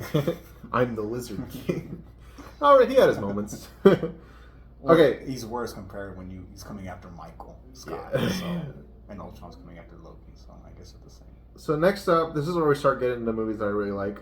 There's kind of a jump between. So the last one was Doctor Strange 2. Okay. I got Ant-Man 1. Fun movie. It would have been a lot better if Edgar Wright made it. It's too bad because if we had an Edgar Wright Ant-Man trilogy, that could have been really good. Yeah, that would have been really good. I love Edgar Wright. Scott Pilgrim's like one of my favorite movies ever. Shaun of the Dead, Hot Fuzz. Baby Driver. But for what this movie is, it's cute. It's fun. Paul Rudd is great. Paul Rudd as Scott Lang is just so likable. It's in every appearance he's in. He's Paul Rudd. He's great in small dosage. Yeah. He's one of the best parts of Civil War. Mm-hmm. He's one of the best parts of Endgame. You were about to say Infinity War, He's not in Infinity War. I'm very glad he's coming back for Doomsday. You think I kill him off finally? Probably. Paul Rudd's pretty old. But this movie's fun. I think it's cute. The villain kind of sucks ass. But I think the best part of the Ant-Man trilogy is the father-daughter with Scott Lang and Cassie. I think that is the. She's such a cute. Yeah, cool she actor. it's the heart of the trilogy, and I think it's the best part of all three movies. That movie captured the family aspect before Fantastic Four did. Yeah, I think Scott Lang. You could just tell how much he cares about his daughter, and he'll do anything That's for actually her. all he cares about. Yeah, pretty much. Doesn't care about getting a job, Nah. career, staying out of prison. He cares about his daughter. Yeah. I think this movie has some hilarious jokes in it. Yeah. Like, I love the Thomas the Tank Engine thing. Yeah. Very creative. I think the worst part of this movie is the villain, Darren Cross. I think he's pretty weak, and he doesn't get much better in the next appearance. But but I think this movie is pretty rewatchable. Like I can put this on. Like this is like an MCU movie that I rewatched a lot. It's like when you go on Disney Plus, this is one of the ones I watch a lot. And Don't be a dick, Darren. If only we told that to Hitler, right? Look at me. I'm a dick. It's never too late to stop being a dick. Who wrote this shit? Oh. I like this movie. It's definitely the best Ant-Man movie. Yeah. And I think it's worth it's just a lot of fun. I think it's a very fun movie. Yeah. I think it exceeds your expectations just from the name Ant-Man. You're like, wow, that was better than I thought it would be. Yeah. None of us have said a Guardians movie yet. Or a Captain America That movie. just tells you what's coming. All right, next up for me, Deadpool and Wolverine. As a fan, I'm surprised that it seems like you liked it more than I did. As a fan, I love this movie. As a fan, I loved it. Really? As an X-Men fan, as a person, a kid who grew up on the 2000 Fox movies, Me too. love this movie. Take away the fan service. As a movie, it's got problems. It's not the highest of the high. Yeah. It was cool to see Blade, Elektra, Channing Tatum's Gambit, His best role since this is the end. Chris Evans as Human Oh Torch. yeah, that was a good part. It was fun, but when it comes to the plot, villain, problems, it's a mess. Yeah.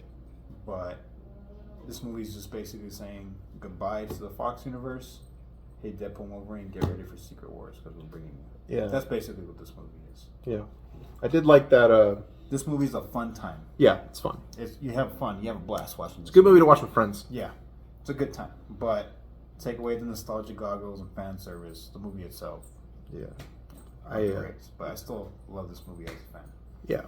Yeah. This movie's good. It's a good film. Deadpool and Wolverine. Don't think it's better than the first Deadpool, but I have it on par with the second one. Yeah. I don't put it over the second one, but I have it on par with the second one. Yeah.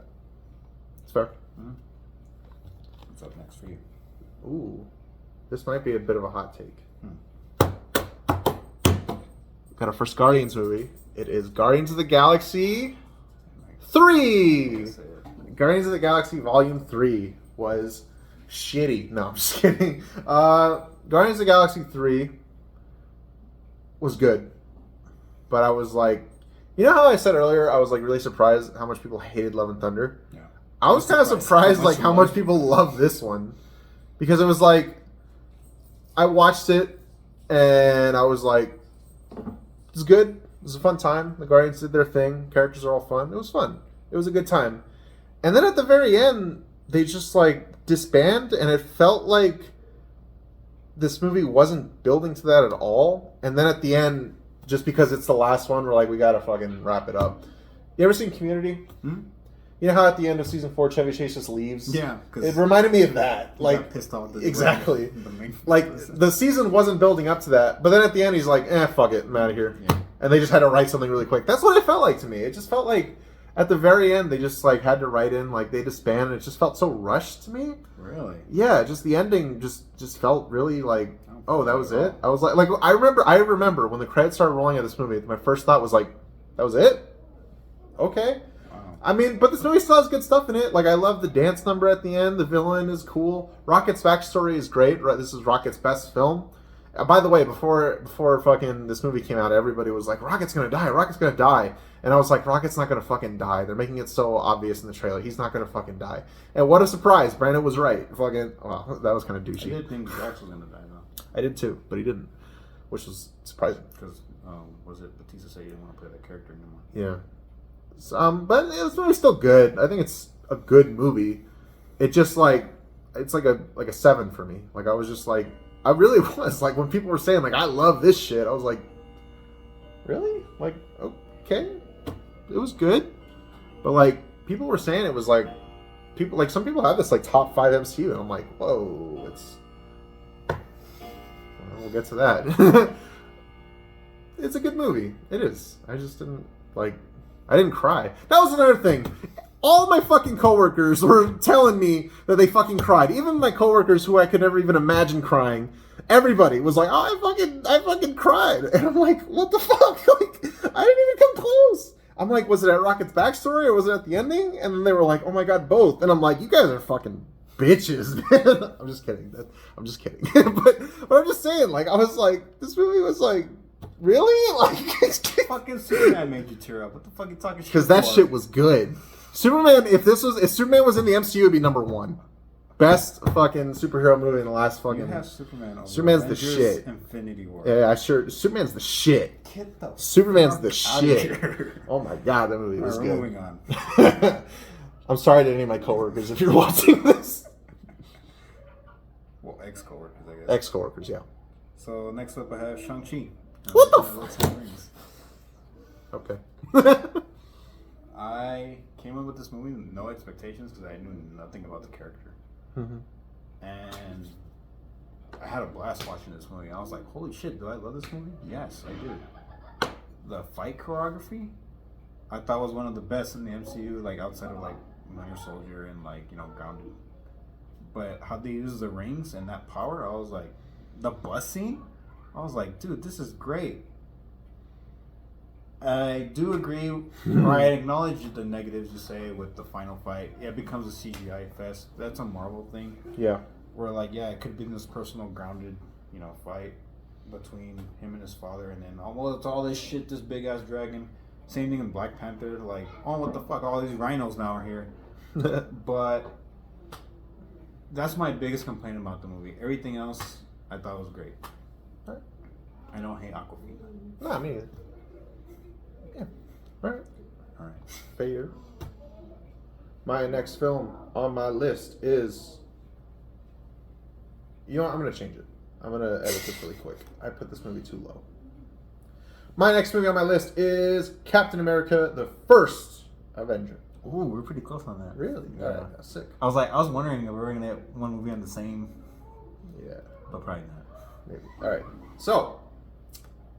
Hold on, I'm just changing something. Alright. So Captain America the First Avenger, for years I was like, this movie's boring as shit. Who cares? Like, fucking... But I watched it again just recently, and this is a really solid origin story. I think out of all the MCU movies, it's aged the best. Just because I think Steve Rogers has one of the best arcs in the MCU. So going back to the beginning of it, it's like, wow, this movie really, like... It's so much more dynamic to watch now. Yeah. I mean, Chris Evans and Steve Rogers, some people think that he's, like, just this boring, nice guy. But, like, you can really see that he is, like... Yeah, he is, like, a really good, noble guy. But he also has, like, a lot of things he struggles with that I thought was really cool. I thought his romance with Peggy Carter was, like, really well done. It's one of the best couples. I think so. That doesn't get sidelined. Even though they're not together most of the series. Yeah. Red Skull as a villain, it's fine. But I really like just the origin of him. You know, like everything with just him becoming Captain America is just super well done. The ending where he's calling Peggy and he's about to go into the ice is really good. And I love when he wakes up and just like it's like so overwhelming for him, and he's like, oh fuck. And like the last line, he's like, I had a date. That just cuts to black credits. That's the first thought that comes to his mind is, oh yeah, I had a date with Peggy. Yeah. I think it's a really good movie. I think it's Star Spangled Man. That's like an unironically like fucking great song. Like that shit is like fire. That's why they have a play in it, right? Yeah. And fucking Hawkeye. Yeah. Did they play that in Hawkeye? No, don't they have like a play like on Broadway? Yeah. Yeah. Isn't it? Yeah, that's pretty cool. Rogers the musical. Yeah. No, this movie's good. If you haven't seen it in a while, give it another watch because like it's solid. And yeah, I really like this movie, Captain America. Like, I almost think that still maybe be the best trilogy. I think so. It's either that or Guardians. Nah, Captain America's better. It's a shame. If Guardians 3 was better, maybe it would... Wow. Just kidding. Guardians 3 is good. I don't want people to think I hate it. It's good. Next up for me, speaking of Guardians, Guardians of the Galaxy Volume 2. Bruh. So, like Far From Home, Yep. I enjoy the second half of this movie way more than the first half. When it comes to the golden chicks wanting to fuck Peter Quill, see how big his dick is, and those Ravagers with Taserface, I just don't care for that at all. And the humor, I'm like, whatever. Really? When they focus on Peter and his dad, I'm like, great. Focus on Nebula and Gamora's, Oh yeah, Nebula. childhood, talking about it, great. Focus on Rocket and Yondu, like them bonding and like realize who he really is. And at the end of the movie, you realize what a piece of shit Ego is, and the Yondu scene of saving Peter, him being the actual person that took care of him, his actual father rather than his biological father. Yeah. That's all great. But the rest of the movie, I just don't care for. Some of the CGI on the planet looks a little wonky. But yeah, I think when I think about the great things about this movie, it's the ending. Yeah.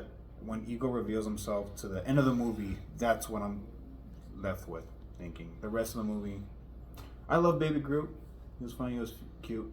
But I also kind of felt like he was there to sell toys and make kids laugh at times. Grogu's better. So, yeah, I still have it. It's a good movie. But because of that first half, I'm like... You don't like the opening with the dance number?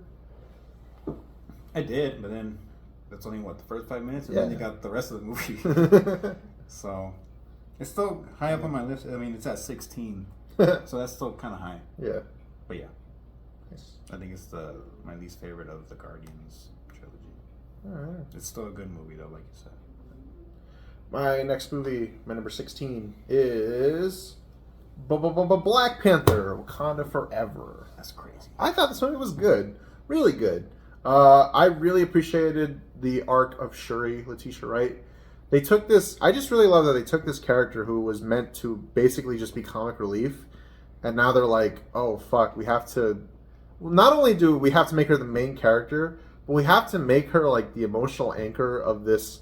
I mean, not just emotional in terms of a movie, but, like, this is, like, real. Like, this real thing that happened, and I thought they did that really well. I thought Shuri was great, and I'm looking forward to seeing her in Doomsday. I thought Namor was a really great villain. His sea people were cool as fuck. I thought the lamest part of the movie was Everett and fucking Elaine. They were like, I feel like they were only in it just because Martin Freeman is like, he's only in this one because he was in the first one. And yeah, apparently they were married. Yeah. That's essential to know. Yeah, that adds nothing. M'Baku was funny. Angela Bassett was great. The music was good. I really liked this movie. I thought it was solid. I know it wasn't for everybody, but I thought it was really good. I thought it was a nice tribute to Chadwick Boseman. I thought it was a big improvement on the first one, to be honest with you. I was really into it, and it was long, but I don't know. It didn't, like, I was never bored. It never felt long to me. And it was slow, but it never felt like it was dragging to me. Okoye and Nakia both kind of feel like they're just in it, like they're just kind of there. But I don't know. Riri Williams was cool. I mean, I kind of like you. I didn't love her or dislike her. She was just like kind of there. Plot device. Yeah. Device. But I just really love the arc of Shuri in this movie, and I love the final battle between Shuri and Namor. I love fight scenes that like have a lot of emotion behind them, and I thought that one did a really good job at that. So I really liked Wakanda Forever. I understand a lot of people's complaints with it, but it worked for me. It really did. We are at the top 15 now. Yeah. At 15, I have Captain America, the First Avenger. Hey. I think this is a great movie. Sure is. My only complaints is that when we get to the montage part of, now he's finally Captain America, now he's just montaging through the war. Like, if you would have liked to see more of that? Yeah, no. It's just like, you see all the things he's doing, and montage time. And then we get to the end of the movie. Yeah. And then Red Skull, as big as a villain he is in Marvel Comics, kind of underwhelming. They got Hugo Weaving. Thought he could have done better. He did it as good as he was given. I know he didn't like... He didn't even come back. Well, because he didn't like the prosthetics and makeup and shit. So I understand. But I still think this is a great origin for this character. I think this movie and maybe Iron Man in terms of origin stories still hold the test of time in terms of phase one. Like, they're still great. Yeah. They were made that long ago and they're still at the top of the top. Yeah. In terms of movies. So I just think that's how great movies are. Yeah. But yeah. Awesome. So my next movie is... Ooh, this might be another hot take. Avengers 1. Now... Hot take. Really? Top 15? Yeah. It's not a hot take. So, I like this movie, but you know how Captain America 1 has aged really well? Yeah. I feel like this movie's kind of aged worse. Really? Number one, this movie looks like a TV show. It looks like an episode of Agents of S.H.I.E.L.D. I think that's also kind of the point, though. Yeah, maybe. That's around the time Agents of S.H.I.E.L.D. started. Yeah, I don't know. It kind of felt like Jersey Shore with the Avengers, but... Jesus. I wouldn't say that. But I mean, it doesn't like ruin the movie. But it's like, I wish this movie looked a little more cinematic. The best part of this movie is the chemistry between the cast. Other than Hawkeye, feels like everybody has a lot to do. Everybody gets to do cool stuff, and oh fuck, I ran out of arrows. not a lot. Yeah, I ran out of arrows.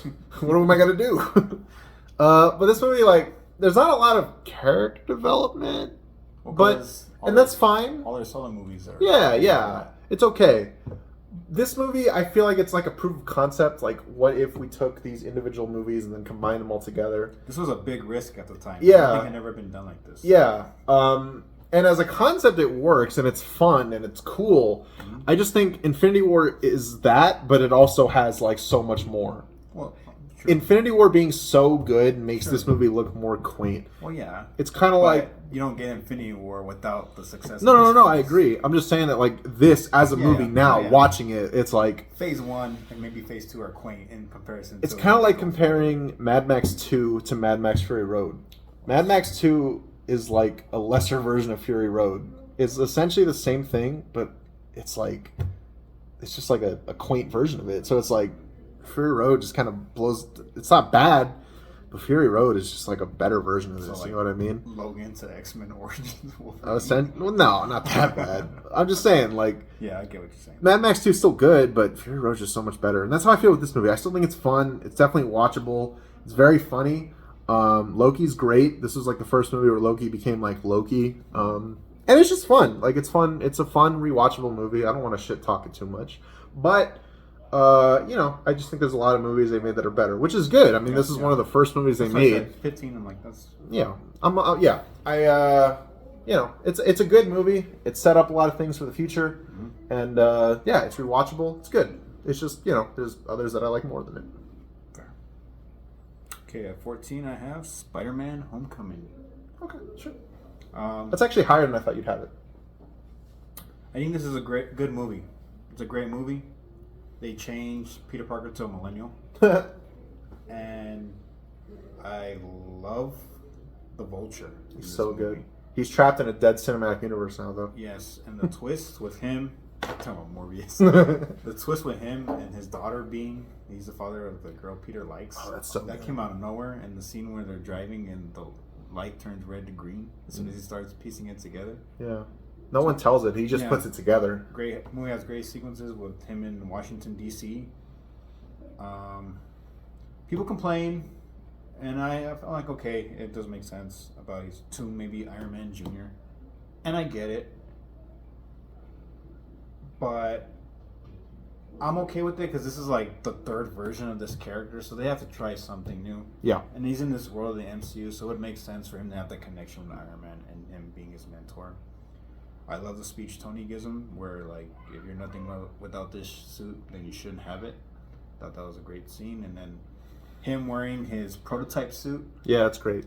And he's under all that collateral damage, and he's calling for help. Yeah. And he realizes, no, it's me. No one's coming to help. Yes, I got to be the one. And he just pushes that shit. I'm like, that's a great moment. That's Spider-Man. That's a great Spider-Man moment. Yeah. So, this movie overall is really good. I just don't have it as high because I think there's other stuff better. But I really think Spider-Man Homecoming was a good Spider-Man movie. Yeah. So, yeah. That movie gets a lot of hate, which is I think bullshit. So. People are asking. They're always like, can we get a street-level Spider-Man movie? It's like, it's right there. Like, come on. But they want to see him suffer more on his own. Well, No Way Home's good for that shit. So next I have... Okay, I said last one is a hot take. This is a hot take. Avengers Endgame is my number 14. Do you think that's a hot take? You have it that low?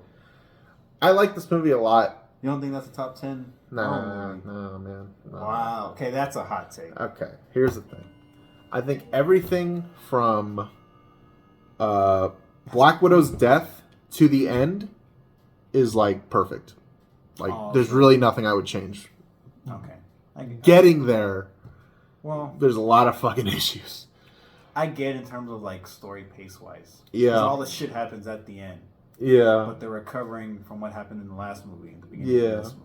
I get what you mean by that. Okay. I've been waiting to flex this for years, and that was my chance.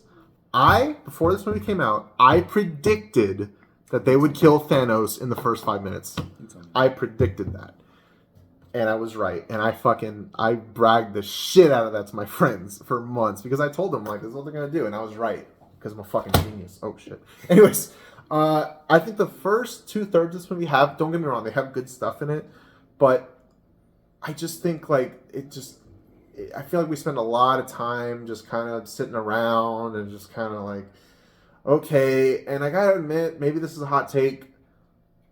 Other than the Black Widow and Hawkeye scene on Vormir, really none of the time travel stuff does anything for me. Like, all the stuff in 2012 New York, and then all the stuff with Tony Stark and his dad. And really? Yeah, I mean, it's not, like, horrible.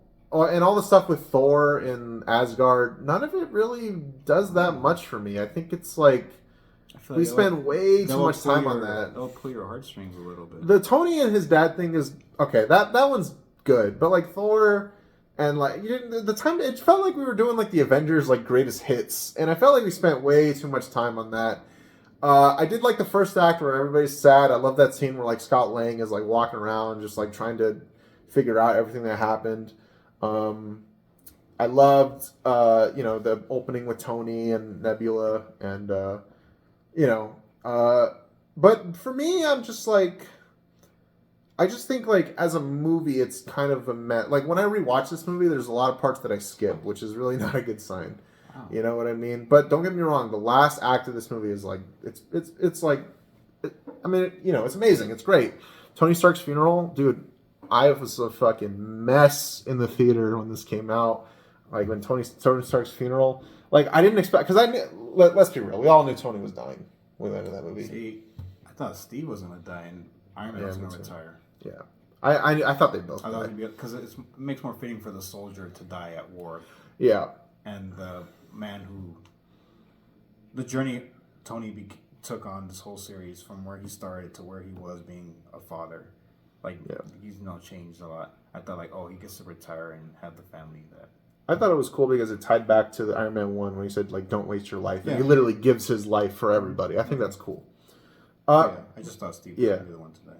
For me, man, like, Tony Stark's funeral, I was, like, a mess during that scene. I was crying my eyes out. I was in the theater. I was like, oh, God. Like, I've been rejected by girls I was in love with, and that didn't hurt as much as fucking Tony Stark dying, dude. I'm serious. Like, I was like... Man, like I was like I didn't expect it to be so emotional, and then Cap and Peggy Carter dancing together. I was like, oh, that's it was a great ending, Mm-hmm. But I just think getting there, it just kind of I don't know. It felt a little like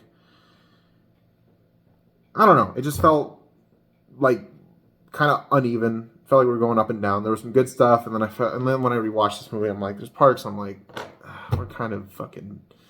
You know what I mean? Like, come on. But yeah, I mean, it's whatever. Wow, I wasn't expecting it to be that long. No, it's a good movie. Yeah, but still, I figured some people have that top 5, top 10. Yeah. All right. Number 13, the first Iron Man. I think this movie is so good because it creates a formula for everything else to follow it. And what I love about this movie so much, it's not one of the first because it is the first, still one of the only movies to feel like it's on its own thing. It doesn't have any tie-ins to anything because it's the first one and it can stand on its own. Yeah. I love Robert Downey Jr. so much in this role that he basically just played himself. Yeah. That's how great he is in this role. Don Cheadle as Rhodey I thought was okay. I think I prefer Terrence Howard was okay. I prefer Don Cheadle over Terrence Howard. Me too. Thought Jeff Bridges was a good asshole in this movie. I love the CGI in this movie because it looks real. Looks like an actual fucking suit metal is being on him instead of now like CGI just fucking, you know. Nanotech. Yeah.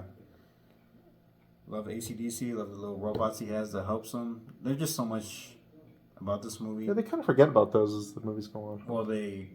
Yeah. But, or Tony sold them at the end of Iron Man 3. Or some shit. But anyways. There's so much good in this movie. I like this movie so much. It's one of the best origin movies. And Robert Downey Jr. kills the role.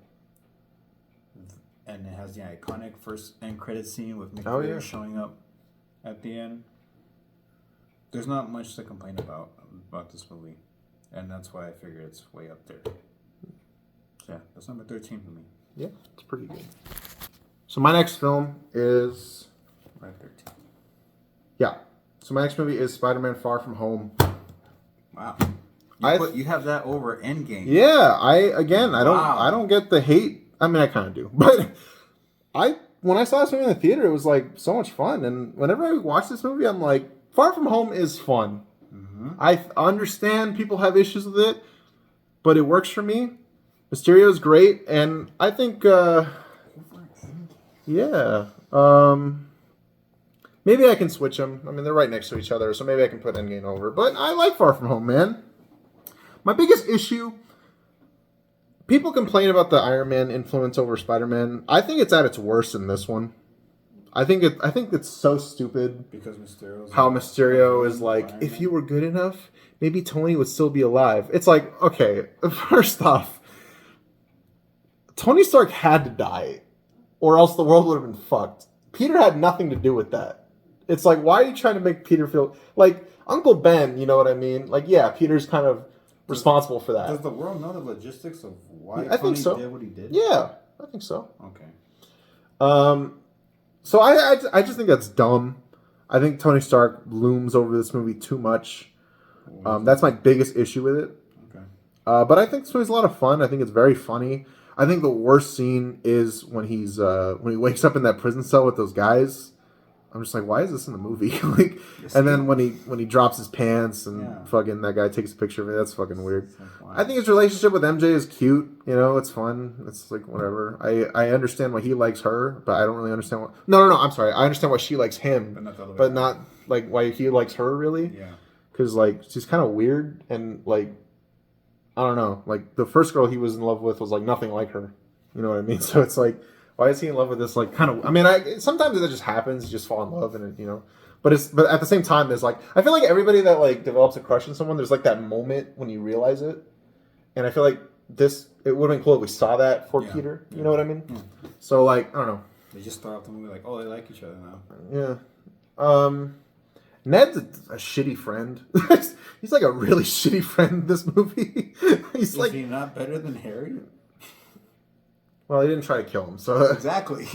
The three shittiest friends are fucking Ron Weasley, Ned, and Harry Osborn. Ron's not that Ron's always pissy with Harry, man. Fuck Ron Weasley. Anyways. No, I think this movie's fun. I understand people dislike it, but for me, it's a lot of fun. I think Tom Holland's a really likable Spider-Man. I'm not going to lie to you guys. Whenever people ask me, like, who's your favorite Spider-Man? Really, none of them. Not the three live-action ones. Really, none of them are my perfect Spider-Man.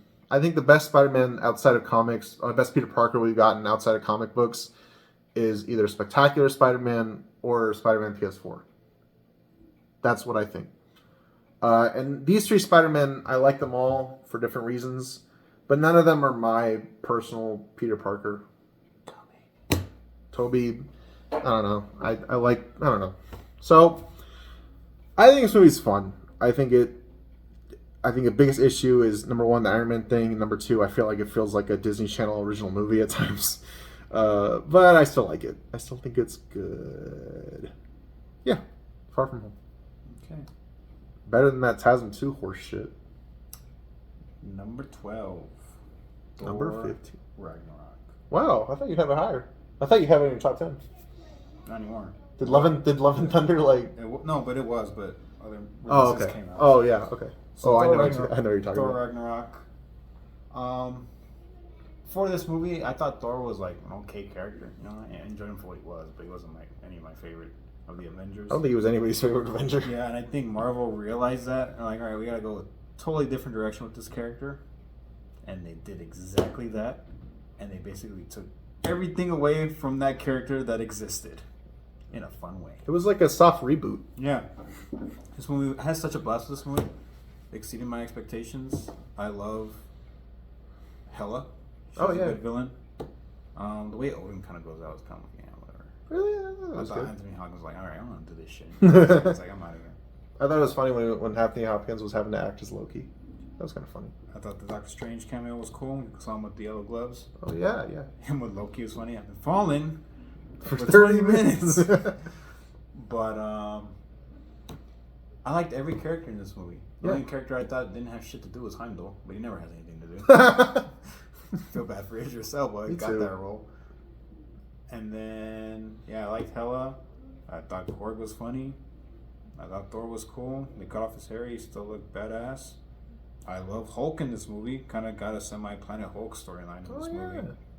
Too bad he can't get his own movies, but he has to have it in the side of every else movie. But I thought this movie was awesome. It was a good balance of humor while also having some serious things going on. Yeah. And this movie leveled up Thor in terms of power. Yeah. He didn't need his freaking hammer anymore. It's just him. And the scene where at the end where, you know, immigrant song is playing and then on that bridge, it just gets you fucking hyped. And I'm like, you know what, this movie's awesome. There's some great shots, great visuals in this movie from Taika Waititi. Oh yeah. The fight with Thor and Hulk was pretty cool. It has some callbacks to Age of Ultron from Hulk with the Quinjet. Yeah. And the end credits scene made you worry for Thanos because he's coming. Yeah. And Asgard basically gets fucked. And you got Jeff Goldblum playing himself. Yeah, which is kind of funny. But I thought overall this movie was a lot of fun. Yeah. So for 12, yeah. That's my dad's favorite. Best Thor movie. Oh yeah, for sure. Best Doctor Strange movie. Yeah. Best Hulk movie. Ooh. Best Thundercats movie. Or, yeah. Best He-Man movie. He-Man too. My number 12, I'm pretty sure, I think this is a fair take. My number 12 is Thunderbolts. Thunderbolts is pretty solid. Yes. I really liked it. I really like how this movie kind of doesn't really have a villain. Like, it kind of does. Like, you have Valentina and you have Sentry, but really the villain of this movie is, like, depression. Like, I think that's cool. And I remember, like, that sounds bad. But I remember, like, when the cast for this movie was announced, I was like, who the fuck wants to see these people as, like, team up? But then you watch the movie and you're like, oh, that's like the point. Like, they're all, like, losers and rejects, and nobody gives a shit about any of them. And, like, they have each other, and they kind of hate each other, but, like, they're really all that they have. Yeah, I think the new Avengers, I love how, like, I just love how they're all losers, and they all they have is each other, and at the end they get, like, celebrated as the new Avengers, and it's like, I just think that's cool. You know, it's like cool how you might think that you're not worth anything, but then you do something and you're like, oh, well, I guess I am important to other people, and that's cool. And I thought Sentry was great. Bob, I thought he was great in this movie. You feel really bad for him. Like, he's just like, I was watching, I was like, fuck, like, that sucks. Like, you know what I mean? You just feel so bad for him. And John Walker was great. I think everybody in the Thunderbolts except Ghost has a lot to do. She's the one that's, like, just kind of there. Yeah. And I guess Taskmaster, but but no, I think this movie's a lot of fun. I think it's got really great character arcs. I love the third act, how it's like kind of reminded me of Nightmare on Elm Street, where they're like they're basically going through Bob's mind. Yeah, I think that's cool. And I really like the new Avengers twist at the end. Like, I didn't see it coming at all, and it just, like, I was like, oh wow, that's actually really cool. Yeah. So yeah, I really like Thunderbolts. I'm excited for it to be on Disney Plus. Because so yeah, pretty good. So 11. Yeah, we're at 11. Black Panther, the first one. Wow, it's pretty high. I know this movie when it came out was a big deal. Yeah. It was a big event. It was a big thing when it came out. It was almost maybe bigger than Infinity War. Everybody was talking about it. I think Chadwick Boseman does a great job as T'Challa. So good that people were afraid to recast him. And they didn't. I thought Killmonger did an even better job, Michael B. Jordan, that he outshined Chadwick Boseman. Mm. This movie, in terms of themes, issues, the music, and I don't want to say CGI, but in terms of the aesthetic of how Wakanda looks, Oh, yeah. like just the world of Yeah. Wakanda, hits so many things for me. Yeah. And it's such an emotional high point of what the moral battle they're fighting, that there's no way this movie is at the top, and the two, Michael B. Jordan and Chadwick Boseman, are at their best here. Yeah. The negatives of this movie is CGI is not the greatest. Turned into like a big old rhino fight at the end. The love interest relationship's a little weak. Like, it's kind of forgettable. Didn't need to be in the movie. Yeah. But I have fun with everything else.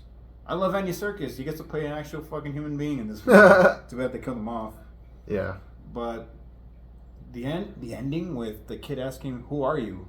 and then you just hear all the stars playing with the end credits. Yeah. I'm like, that's just such a great ending. Had a smile on my face. This movie, they call it mid, and I feel like because this movie got so much high praise, we're like, whoa, hold on. It's not that great, but it's still a good movie. And I think for that, it's at 11 for me. All right. Cool. It is a good movie. I think it's fun. It was a bigger deal than it was a great movie. I'll say that. My number 11 is Iron Man 3. I agree. Wow. I agree with you. I think it's the best Tony Stark movie. Like, I think, like, I love, like, people complain there's not a lot of Iron Man in this movie. Yes. But I think that's cool. Like, I love that scene where he's just, like, he's in a hoodie and he has a gun and that's it. Like, Tony Stark has grown up as this rich guy who has never had to worry about anything until he became Iron Man. Yeah. And even then, after he became Iron Man, things got easier for him again. But now it's like... He goes to the shop and buys all this random shit and builds something. Yeah, it shows how resourceful it is. Yes. And it's just really cool. Like, I just think it's a lot of fun. I like how this movie is like a little darker, and you feel the stakes of this movie. Like when you're watching I remember seeing this movie in the theater. I felt like I was watching like Tony Stark's last movie, just because it felt that way. Like when he has an anxiety attack. Yeah, he has PTSD. I feel like this movie, like since they tried to do the demon in the bottle thing in Iron Man 2, but they fucked it up. They're like, let's try it again, but like slightly different. But then also Disney bought it already, so we can't go too dark. Yeah. So they kind of like. They did it differently, but I thought it was really good. So the Mandarin twist, I understand why people hate it. It didn't bother me personally. I think the actual villain, Killian, kind of sucks. It would have been cool to see Tony Stark, Robert Downey Jr. go up against Ben Kingsley as the Mandarin. Yeah. You'll never see me coming. He sounds like Philip Seymour Hoffman in Mission Impossible 3. But Osama Ben Kingsley. But this movie's good. I like the ending when he says I am Iron Man, no matter what. Yes. I think that's cool. Post credit scene's funny with the therapy scene. I just think this movie's good. It's a lot of fun. The airplane scene is great. Yeah. Kind of like First Avenger. I think if you haven't seen this movie in a while, like give it a rewatch. I think it's solid. Mm-hmm. Age of Ultron kind of fucking ignores it, but what you gotta do. I remember after the movie came out, people were like, "So is he like retired now?" Or like, and I thought that was cool. Yeah. I like when a superhero movie ends and it's not just like back to the status quo. It's like, oh, things have changed now, Yeah. And we don't. And it's a game changer. Yeah. Changes the landscape of what's going on. Yeah, the hierarchy of power in the universe changes. You know what I'm saying? That's how you change the hierarchy, The Rock. All right, Brandon. We are at the top 10. We sure are. These are the ones that really matter. Yep. The top 10. At number 10, Thunderbolts. Nice. I love this movie. Yeah. I love this movie so much. I love all the characters except Taskmaster. I thought that was... Why'd you even have emotional? Why? Yeah. What a waste. But I love Yelena. Yeah, I love Florence Pugh as Yelena. I love John Walker. I love Red Guardian. I love Bob. Bob was great. Bob and Yelena, their scenes together, I think, another level. Ghost, like you said, she probably has the least amount to do, which is unfortunate, but she's still good. Sentry, when you first see Sentry the first time and the Thunderbolts are trying to stop him. Like him in his costume? Yeah. best Superman action sequence of 2025. That's not true, but okay. Seeing a visualization of this other entity as the Void, which is basically depression, is so cool. And to see the way they stop it is by coming together, showing them, hey, you're not alone. Yeah. And I thought that was such a cool way, because you can get lost in the darkness and people go through tough times and not everybody notices. But reaching out, coming together sometimes is all you need to know you're not alone in this world. Yeah. And I thought that was such a cool concept for Marvel to tackle that on, especially now after we've just been getting garbage the past couple of years. This was such a refresher. Yeah. And I was like, holy shit, Marvel movies can be good again. Yeah. The only probably negative I have about this movie is I look at this team as New Avengers. I'm like, bro, these fuckers could get beat so easily. There's nobody power level except Sentry. I can't see these. That's the only thing. I really can't see these Avengers stopping the Chitauri invasion. Yeah, that's what I'm saying. Like outside of Sentry, and they can't even control him because the Void can pop out. So they just kind of have to keep him on a leash. Yeah. So I don't know how this new team's gonna do going forward, but I love this team so much. I'm like, yeah. Yeah. And also this team, the Guardians and Fantastic Four, all feel like families. You actually love the characters, and they feel like so genuine, like the connections they have with each other, more than the actual fucking Avengers ever. Yeah, and I completely agree. A plus. But yes, I love this movie. It might be recency bias because it came out, this year, but I love this movie. Yeah, I can't wait to see the new Avengers and Fantastic Four meet. I actually want to see another movie with these characters. I look forward more to these characters than Sam Wilson's Avengers group he's making, whatever the hell. It was weird in the end credits scene. John Walker's shield is still folded. Yeah, does he just use it like that? Fucking fix that shit. He can't get a new one. I mean, how is he gonna use it? I don't know. But yeah, I was just going top 10. Great film. My number 10 is Guardians of the Galaxy 1. Good movie. Okay, you have it in the top 10. Yeah. It's a good film. That was the movie I switched. I had it lower, and I was like, nah, this shit needs to be higher. Thank you, sir. Yes, sir. Guardians 1 is probably the biggest surprise the MCU's ever had. I remember when the trailers came out, I was in fucking 5th grade or something. All my classmates were like, why the fuck would I want to see a movie about fucking... These are kids, man. They're all like, why the fuck would I want to see a movie with fucking a raccoon in a tree? See, I knew Rocket Raccoon because he was in Marvel vs. Capcom 3, so I kind of... But I was still... But even I was like, okay, sure. But this movie, James Gunn, man, the gun is loaded. The gun is loaded because the sauce he has on this movie, he fucking unloaded on us. No, he did not. Well, yeah, he did. It was awesome. Right. Give me more of your load, James Gunn. Just give me more of that. Jesus. Give me more of your load. No, this movie, obviously the biggest negative is the villain. Ronan kind of sucks. But the chemistry between the main characters is really fun. I love Peter Quill's, his sort of lack of closure with his mother, and he gets it at the end. Mm-hmm. All the Guardians, kind of like the Thunderbolts, it's they're all kind of they're kind of losers. Yeah. They're isolated, and they kind of need each other, and they realize how much they need each other. Drax is funny. Groot's death is really good, and it's just a really great action fantasy adventure. It's like the MCU taking on Star Wars. It's not as good, but it's a lot of fun, and it's great. That's all I got to say, really. Good. All right, number 9. Fantastic Four. They finally gave us a great Fantastic Four movie. Finally. And all you gotta do is just look at The Incredibles and let's do that. Exactly. And they fucking did it. Yeah. I have no complaints about this movie.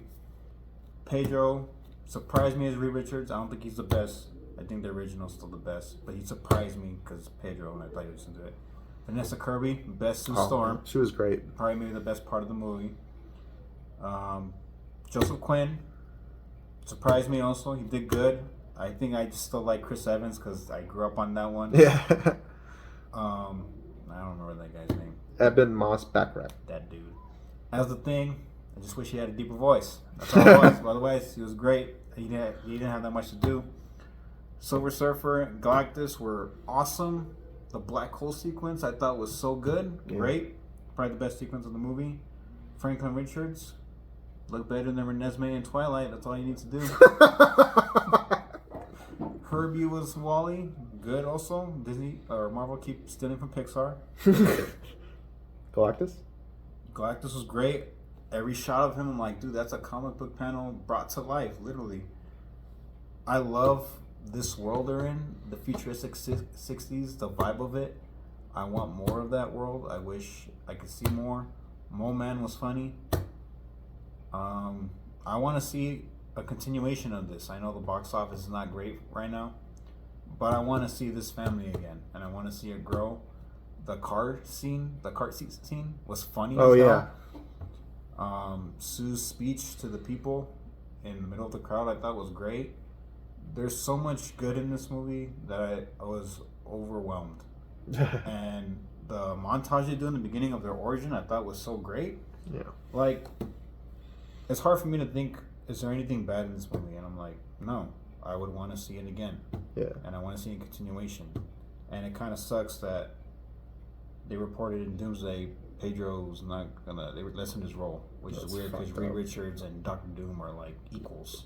They're like nemesis. Yeah. So it's weird not having them. But I love this movie so much. And it surprised me a lot. Yeah. Good film. Fantastic Four. Not good enough to be top 4 though. So my number 9. Ooh, this is a hot take. You definitely got this movie higher. I actually had this movie a little lower, but I put it higher in recent months. My number 9 is Spider-Man: No Way Home. Now, I'm okay with that. Joseph knows that I kind of talk shit about this movie a lot. Yeah. And I do. But I still think this kind of like Endgame, right? I think everything from Aunt May's death to the end is perfect. So when basically the Spider-Man's come. Yeah, everything from everything from Norman switching to Green Goblin, Okay. everything from that on. That was such a good scene. Perfect, amazing, like everything I could have wanted from this movie.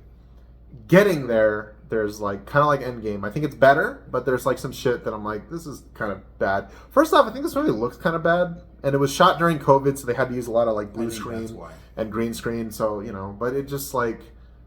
It looks kind of bad, like, and it's a little distracting. I felt like I was watching like a movie that was set in the Ready Player One universe, but I don't know. And I think like the logic behind like the spell fucking up is like you would think you think Peter and Steven would like you would think they would communicate this more. But that's the worst part of the movie. Yeah, and I also think like this is like a nitpick. It's not really a big deal, but there's a scene where, but like after Doctor Strange does the spell, Peter Parker's like, or Steven's like, did you like talk to them, try to make an appeal? Peter's like, no. And Steven gets all pissed off. He's like, what the fuck? You've been fucking... And it's like, dude, they're not... Like, what? You really think he's gonna fucking call them and they're gonna change their mind? Like, Spider-Man's a criminal. Well, because he saved her life. Well, yeah. But if he just, like, called her and talked to her, you really think that would change shit? Like, fucking come on, man. Well, he was gonna convince her for his friends to go, not him. I guess, yeah. But, yeah, I can see what you said. Yeah, I think the first half of this movie is a little clunky, like as a movie, but I still think it's fun. It's like cool. Tom Holland's great. Zendaya's great. Charlie Cox. He has a cameo. I fucking creamed my jeans when that shit happened. He's a really good lawyer. Dude, I fucking I was more excited for that. So Daredevil's my favorite Marvel character ever. And just seeing him, I know he's not like Daredevil, but just seeing Charlie Cox to me as Matt Murdock is as perfect as just like Robert Downey Jr. as seeing that character be acknowledged in the MCU. Yes, yeah, it was so cathartic. That was great, and then seeing him catch the brick, that was like, fuck. Anyways, I want those two together. Yeah, and it was just so it was fucking awesome, and I mean everything up to that is good. Willem Dafoe steals the show in this movie for me. I think he's just so good. And I love how in this movie, they were like, man, fuck the mask. Like, his face alone is like, is scary as shit. Like, fuck the mask. And that's awesome. The mask always looked goofy, though. Yeah. The scene where Peter is, punching the shit out of him and Norman just laughs at him is, the coldest shit I've ever seen. Man, could you just be Joker for one movie? And like I said, everything from Norman switching to the end, I think is perfect. He killed it, dude. Yeah. Aunt May's death is Tom Holland really killed it in that scene. I love I love how MA doesn't realize she's dying, and she's just like slowly losing consciousness, which is realistic. Like, and I think that's cool. And then she says, "With great power comes great responsibility," which like totally caught me off guard. I was like, "Oh shit!" and that was really cool. And my favorite scene in the movie is when Peter is on the rooftop, and then the other two Peters come down and they like comfort him. It feels like you're watching like two older brothers like comfort the youngest one, and I think that's so cool. And Peter's like, you know, he's like, so much good in that movie. yeah, and he and Andrew killed it in this fucking movie. Yes. Toby was great too, but Andrew just like was so good. Like I was really surprised, and I just love like when Peter says like before she died she told me, and then Toby's his face like lights up and he's like, with great power comes great responsibility. Uncle Ben said it. Maybe she didn't die for nothing, Peter. Like that shit is so good. And then seeing them all in lab coats, like just be smart.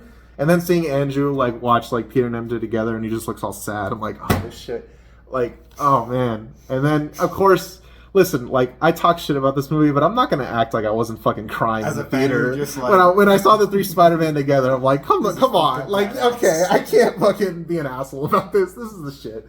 And you know, Andrew saving MJ is just great. And then Peter, I love when Peter is about to kill Norman, and then Toby stops him, and nothing is said, and Toby's just, like you can see on his face, he's like, just don't do it, man, just don't. Yeah, and then they hug each other before Strange gives a spell, and and I want to talk about the ending of this movie. So when we get to your ranking for No Way Home, I want to talk about the ending after everybody forgets him because it's like my favorite part. It's awesome. But yeah, No Way Home. It's grown on me. When I first watched it, I was like, that was good. But the more I watch it, I'm like, nah, this is great. But you'll notice there's another Spider-Man movie I haven't talked about yet. So yeah, not number 9, No Way Home. Great title too. Like when the title came out, you're like, oh, this is gonna be fucked. Very excited for Brand New Day. Very excited for that. Yes.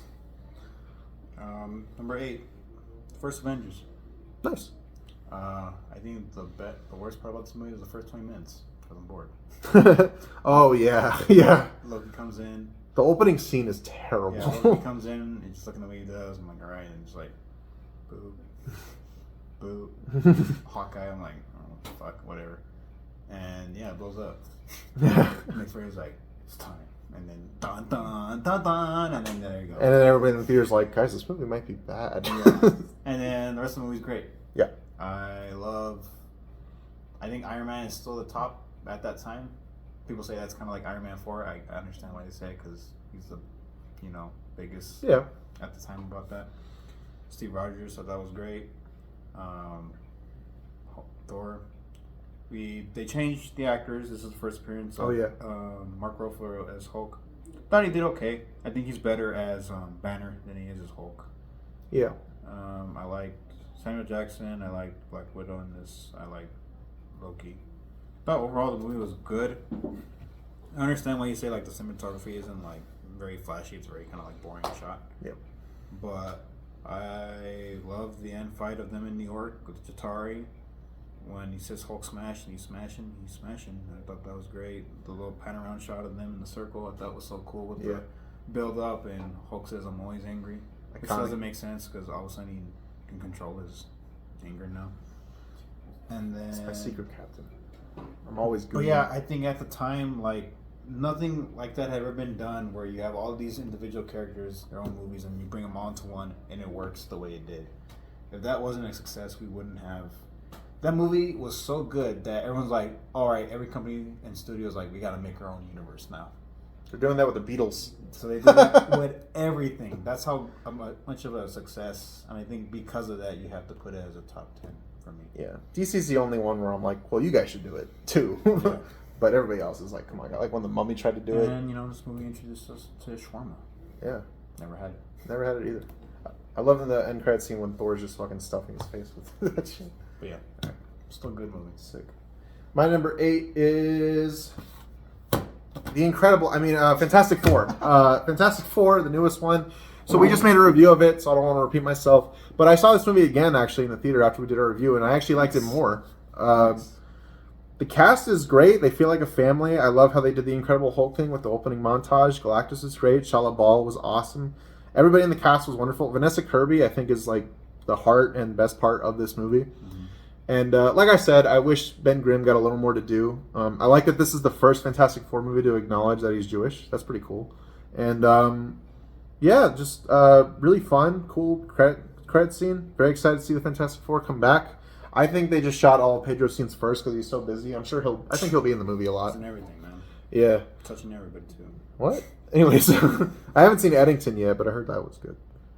But yeah, this movie was really solid. Fantastic Four. Finally, we have a good. For years, I would say that the fucking unreleased one was the best one, but I don't have to say that anymore. So that's nice.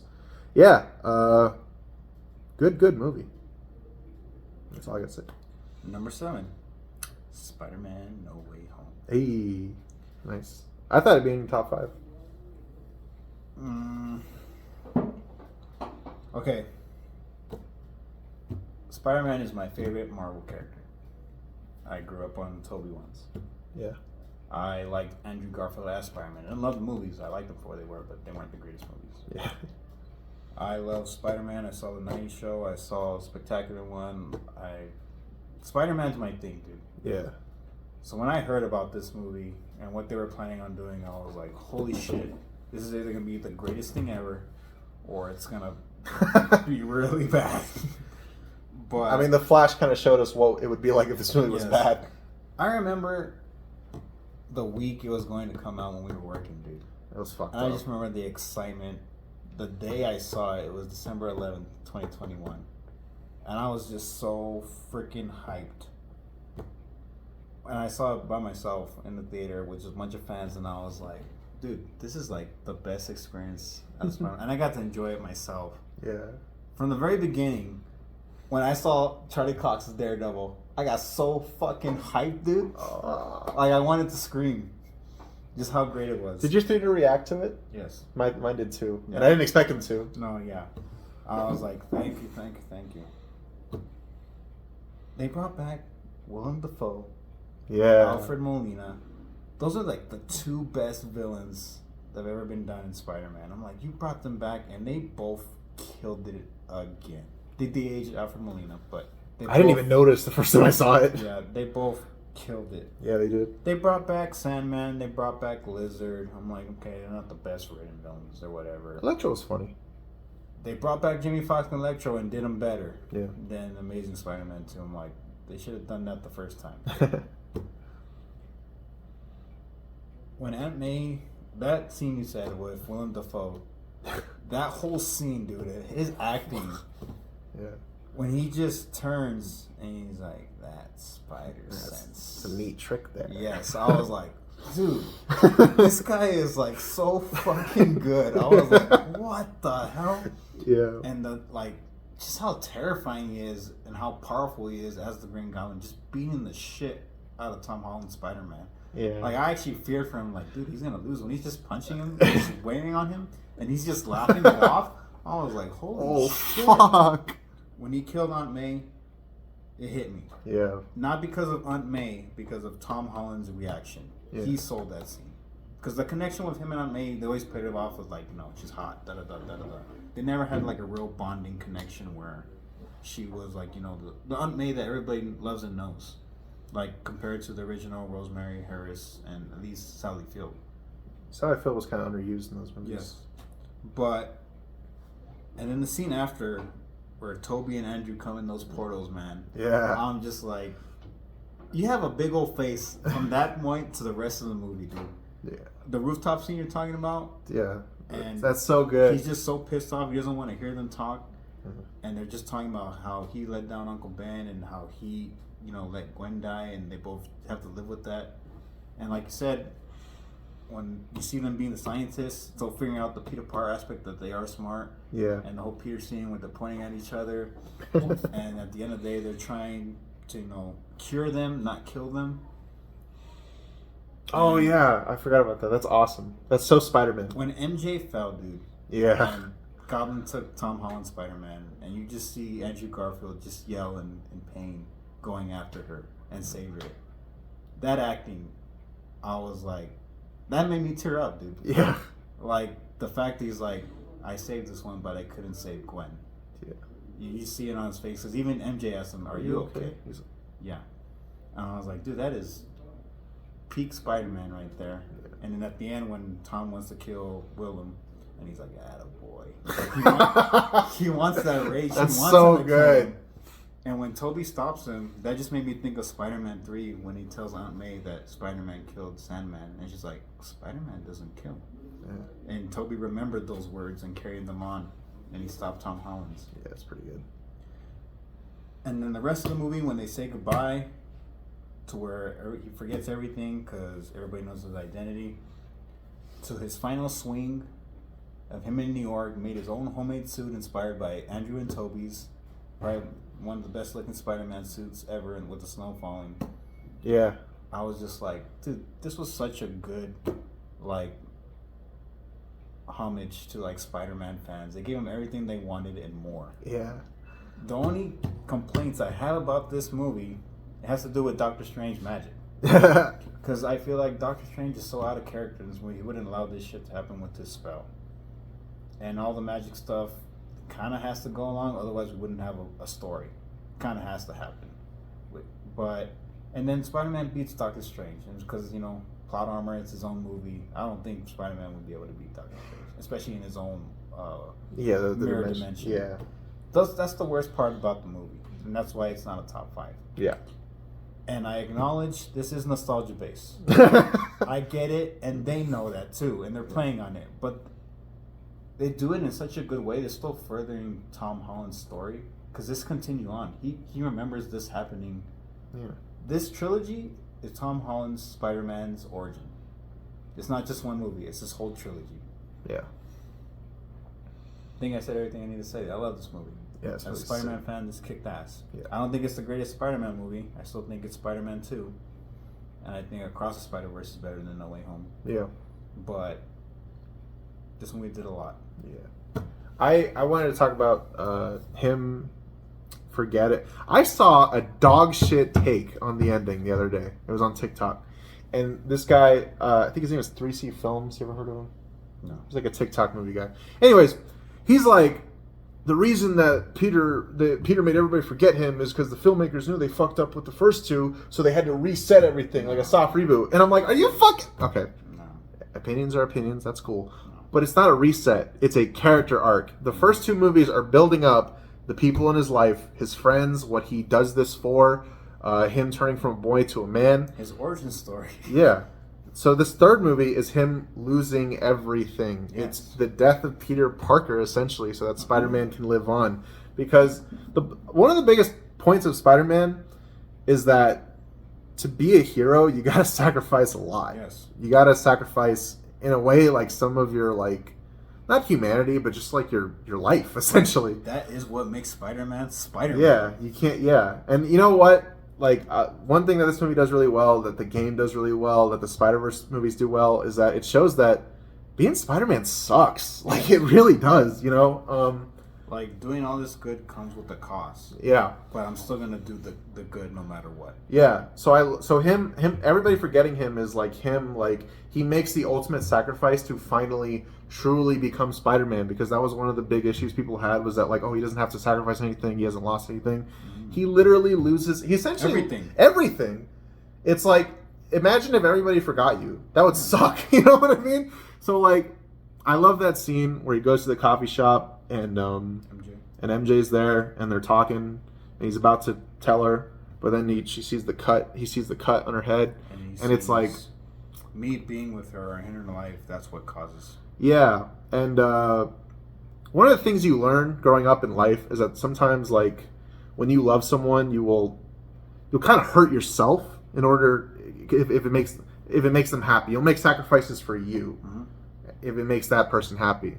And I just love that scene so much, because like I feel like everybody has to do that at some point, and this movie just like plays it perfectly. He's like, yeah, it would be great if she was still in my life. He has to love her from afar. Yeah, but because it's safe. Life puts her in danger. It's safer for her. It's better for her, and it's a selfless thing to do, which is let her live out her life. That's what Captain Stacy wanted for Gwen. Yeah, Amazing Spider-Man. And he didn't do it, and that's why Gwen's fucking. And he suffered the consequences of it. Yeah, I love the sacrifice in this movie. I think it's amazing. Yes. Yeah, so that scene's great. The final swing is perfect. Like I said, very excited for Brand I'll New Day. never forget those moments when we were working there and that came out, dude. Yeah, it was sick. That will live with me forever. It was so, yeah. I hope Brand New Day is very good. Yes. So, Right. Oh, my bad. My next movie is Iron Man 1. Shitty. No, I'm just kidding. Iron Man 1 is good. and number 7? Yeah, very good film. Very good origin story. Tony Stark goes from a complete asshole to he's still kind of an asshole by the end, but he's a better person. The worst part of this movie is Ironmonger. It started the trend of like, oh, the villain is just like the hero, but in like a dark suit. But I think Robert Downey Jr. is just great in this movie. I love his relationship with Yinsen. The scene, him building the suit, the first suit, Yeah. part 1. One of my favorite Okay. scenes is the press conference when he comes back. American And Super. and he doesn't want to make weapons anymore. He wants to focus on more humanitarian things. Him saying "I am Iron Man" at the end is a really great ending line. Tony Stark was able to build this in a cave. With a box of scraps. Well, I'm not Yeah. Tony Stark. Yeah, it's a great movie. Iron Man 1, very very very good. Very funny. Very just good shit. Good shit. Number 6. Number 6, Captain America: Civil War. Wow, I thought you. Wow, okay, cool. Damn, not in your top 5. Nope. Wow. So, I love this movie. Yeah. Has a lot of great sequences. Introduces characters. The introduction of Black Panther and Spider-Man in this movie. Yeah. This movie gave me a lot that I love. The Russo brothers do a good job at their action sequences. I thought Zemo was a good villain because he got, them to turn on each other. My biggest negative, when it's called Civil War and they're in the airport fighting, not every character understand, like, well, why would you be fighting? Like, I don't see you emotionally attached in this. Like Vision. The fuck do you care about all this? You're a robot. You have no emotional attachment. Black Panther doesn't care about the Accords at all. He's just anti-Bucky. Yeah. Like Spider-Man, he just got a kid like, oh, well, Iron Man helped me, so he give me the suit, I'm gonna go help him. Ant-Man, Captain America need my help, so I'm gonna go fucking house arrest and go help him. And like Hawkeye, like, dude, you retired, why are you here? Oh, Cap needed my help. Yeah, so you're gonna fucking go against the government to like, that's kind of the part. And then the actual battle between them feels more like playful fighting than like an actual them actually going at each other's throat. Like the ending between Tony and Bucky and Steve, that feels like a legit fight. Like they're going at each other's throats. Like, I could kill you. Yeah. So the whole movie is fun with all those characters. I thought it was great. The Lagos scene in the very beginning with the destruction that Wanda creates, I thought was a great setup for the Accords going. They brought Ross back. I thought was cool. Bucky being the focal point of why this kind of started. I give a knock. This is the only thing bad about Steve's character is like, okay, dude, I understand he's your best friend, but he's not worth all this. I thought that was a little kind of out of character.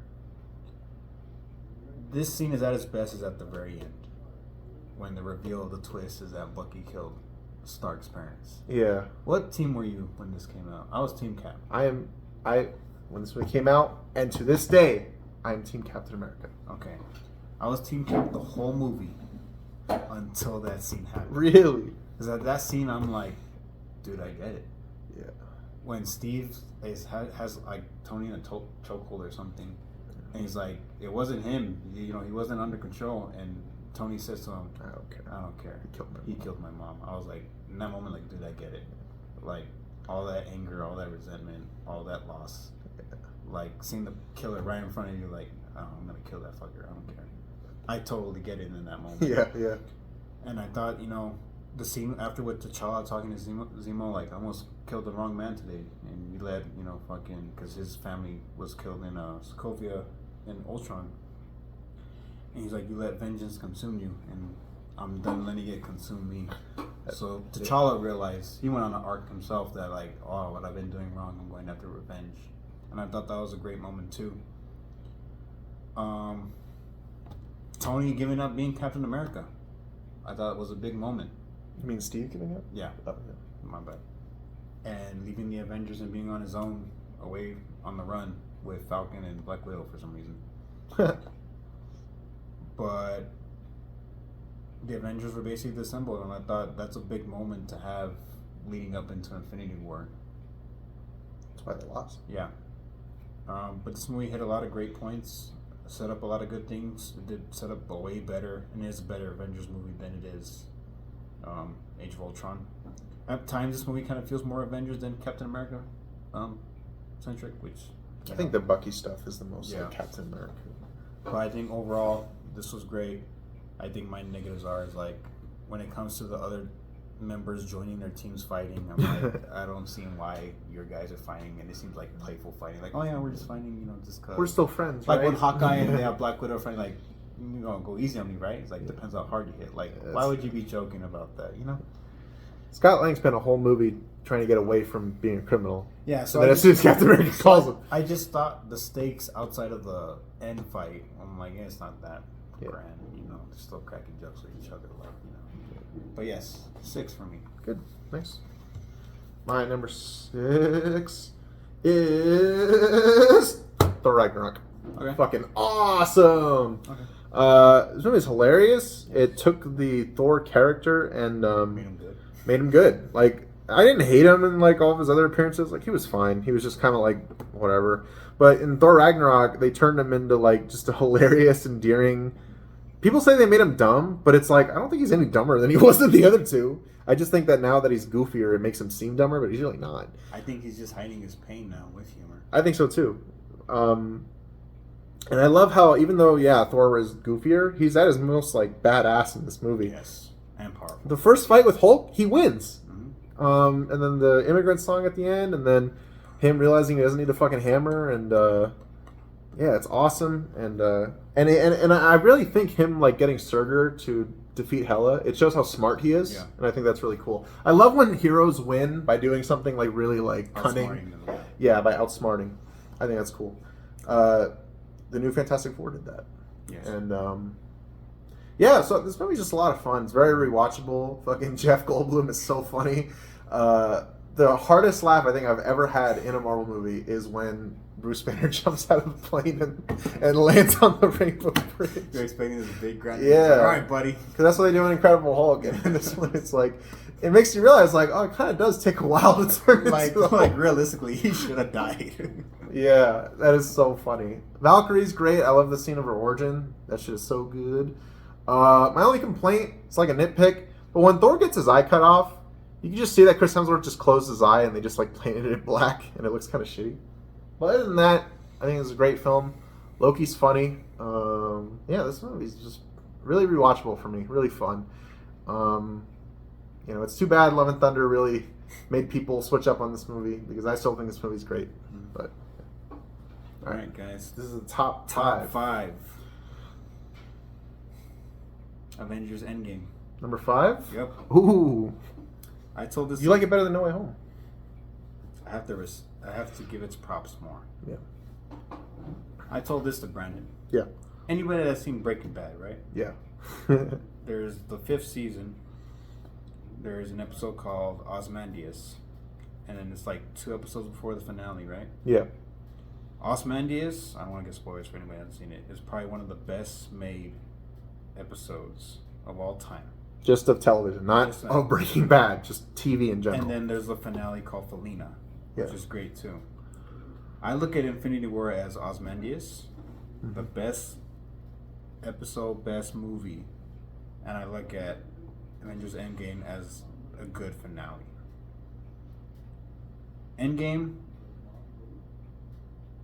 wraps up everything, calls back to everything from the series before, from every movie, and gives such a high end that Phase 4 was so bad and Phase 5 was so bad. It wraps up the story they started of the Infinity Saga.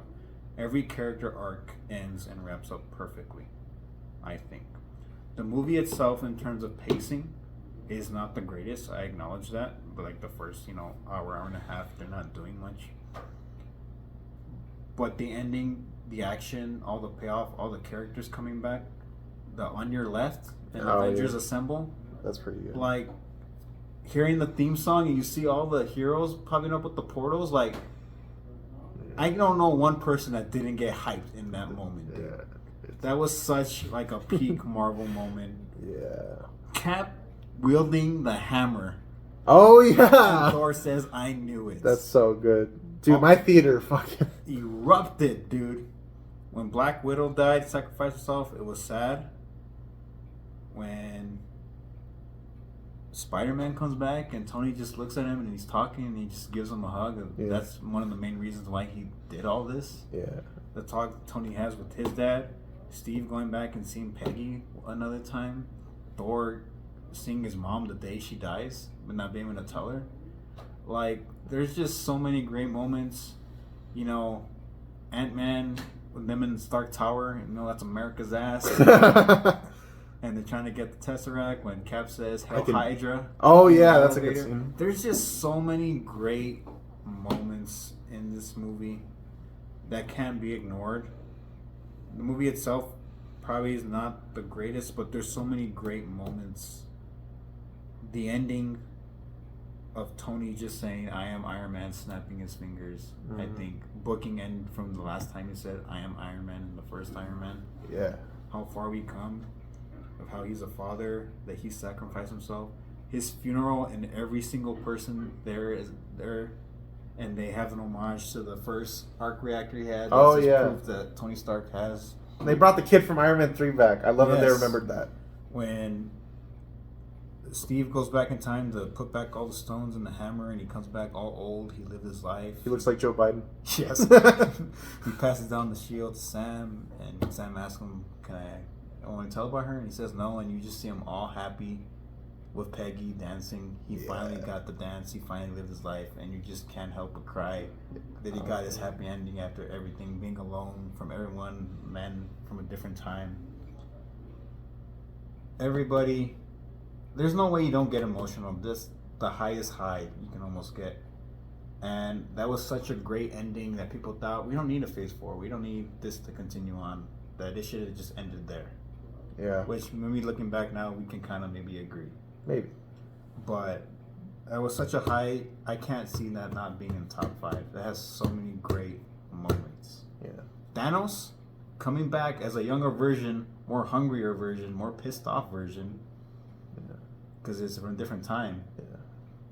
Should be even on a bigger threat level. Well, you know, they call him the Mad Titan, but in Infinity War he's pretty like somber. Mm-hmm. But in this one, the younger one, you buy it like, oh yeah, he is insane. Yeah, he's more hungry thirst. Yeah. Thirst hungry. He doesn't have a personal connection with the Avengers though, like the other Thanos did. Yeah. But there's just so much good in this, I can't overlook it. Top 5. Yeah.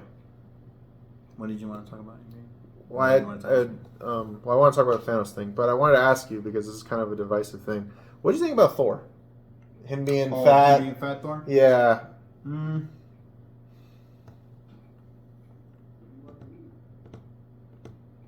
When I first saw it, and they showed like they did that reveal of that he's like overweight, my first thought was like, that makes sense. It does. So that scene when they introduce him being fat, and he's trying to be like when Hulk and with Rocket go into his crib and Playing ask him for Fortnite. help, and he's being all like happy and all fat and like, you know, like he seems all happy, but like, you look at him like, damn, this fool's depressed.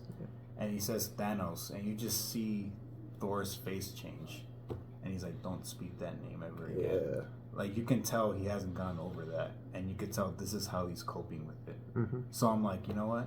That makes a lot of sense. Yes, they give him jokes about it the rest of the movie, and they make jokes about how fucking fat he is. But it's a realistic approach of how somebody, they eat their way, you know, going through life. So I'm not mad at it.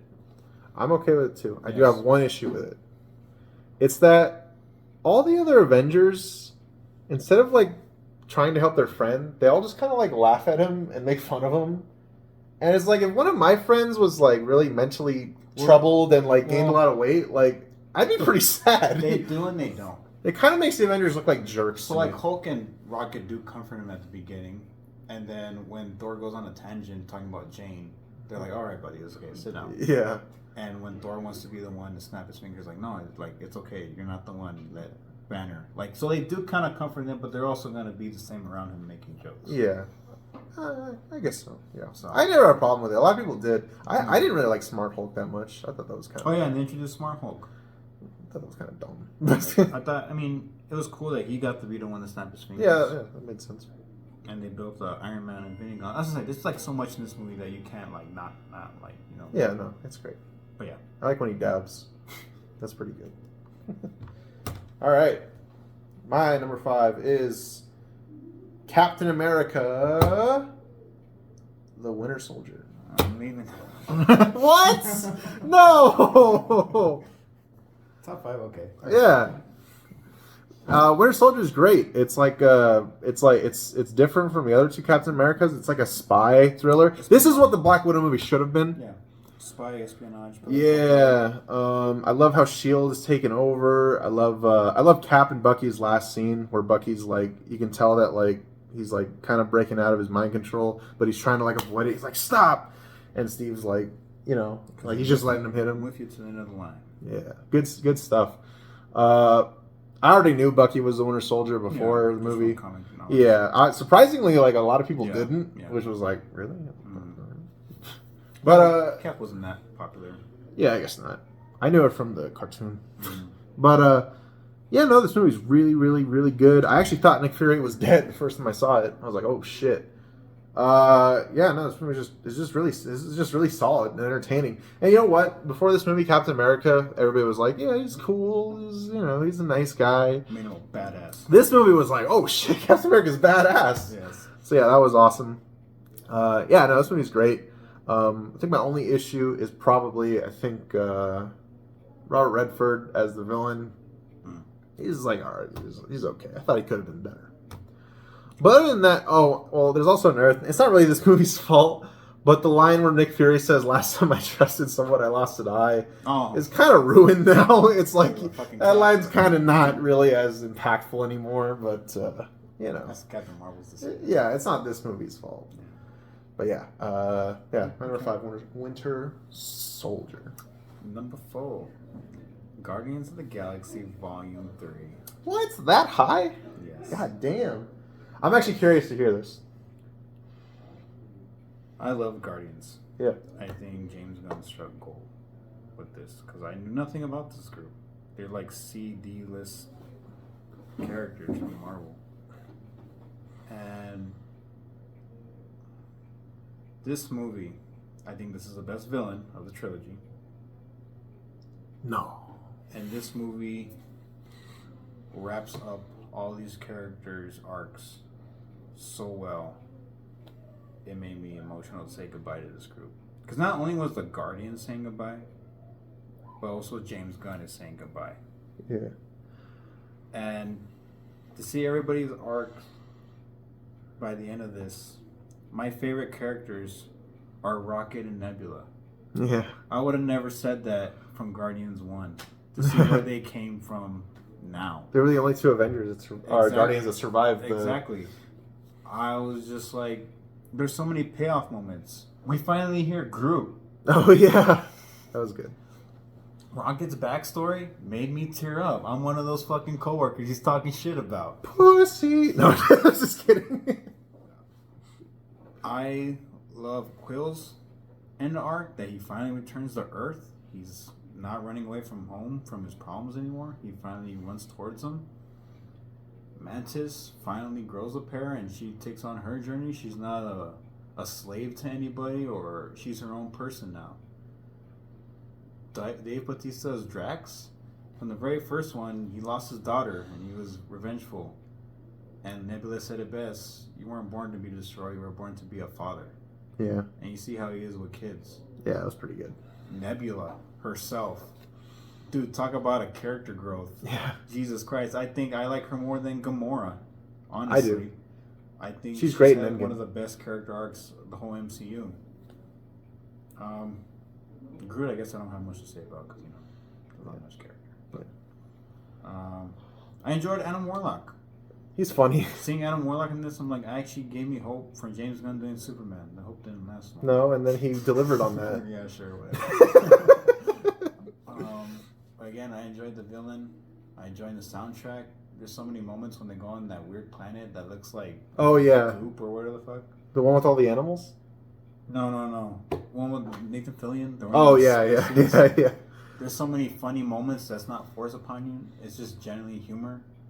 But it's also so sad, and yet, at the end of the day, when they're all dancing and the music Dog Days is playing, you're just happy. It's a great song. And you say goodbye to that group.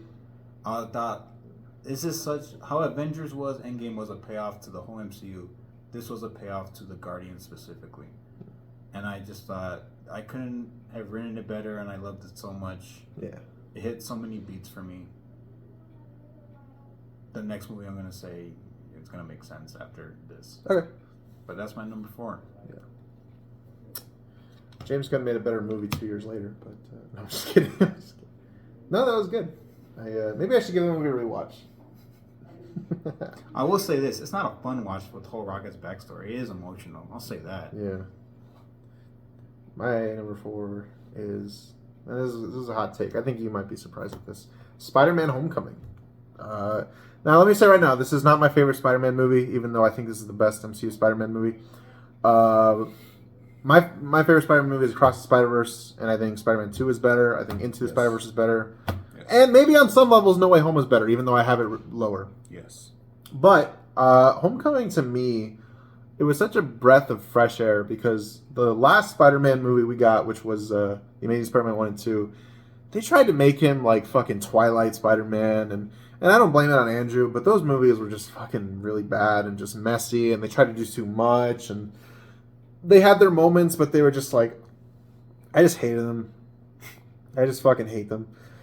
And so this movie was such a breath of fresh air at the time, to see a Spider-Man who like actually enjoyed being Spider-Man, and like he's a young kid. He's like 15 in this movie, and you actually feel like he's a kid. He's a kid that's like in over his head, biting off more than he can chew, involved in the situation that he really shouldn't be involved with. There's this one image in this movie that I love. It's where they're at Flash's party, and he has the mask off, and he's on like a high thing, and he's looking into the party, and he's like, he has this like conflicted look on his face, and he's looking at everybody having fun, and he's just like, and then he hears like crime going off somewhere else, and he immediately like swings over there. I just think that's like pure Spider-Man. There's a scene that's the montage at the beginning of him like helping everybody, of him like helping that woman with the directions. That's just pure Spider-Man. This is the most like neighborhood Spider-Man movie I think we've ever gotten. Very low level. Yeah, and I think that's perfect for a first Spider-Man movie. You know what I mean? Like, you wouldn't want to see Spider-Man fighting fucking the Sinister Six in the first movie. You know what I'm saying?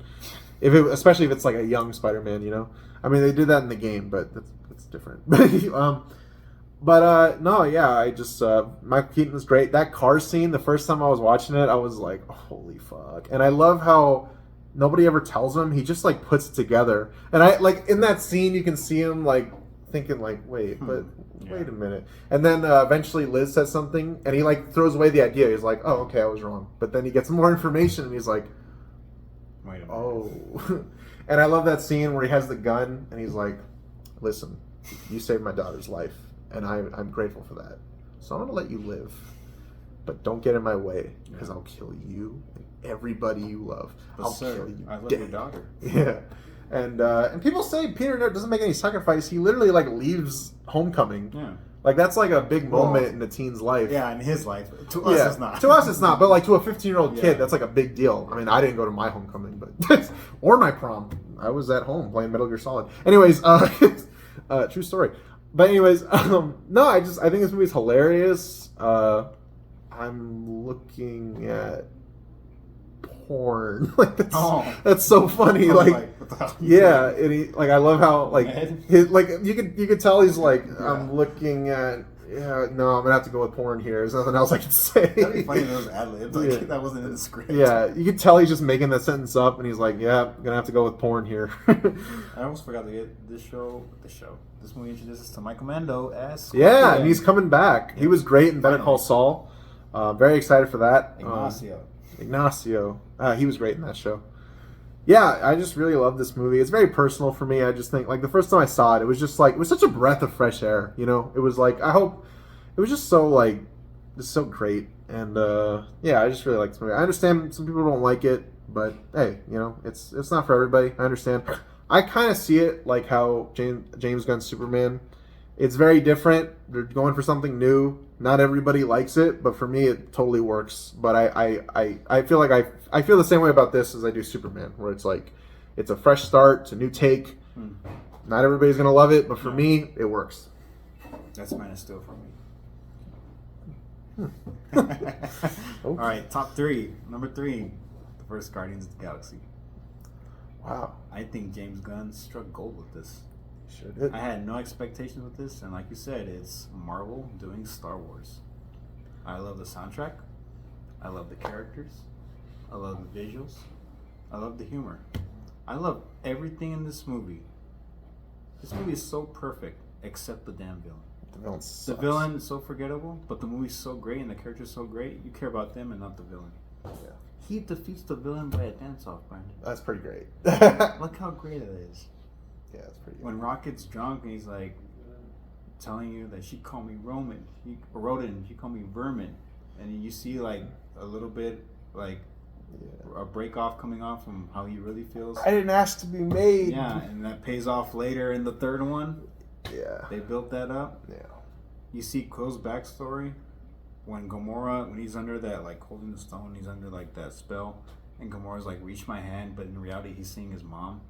I thought that's such an emotional moment. They all hold hands coming together, united as one. Mm-hmm. When Groot sacrifices himself and he says, "We are Groot," it hits you.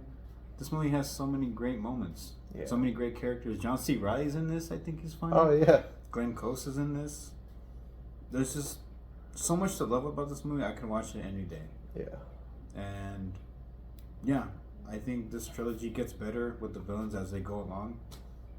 But that's obviously the weakest point of this movie. This is the villain. But that's a Marvel thing. Yeah. But I thought James Gunn, in my opinion, this is still James Gunn's best movie. I think he struck gold with this. I think his formula works the best here. You know, I think the Suicide Squad is his best movie.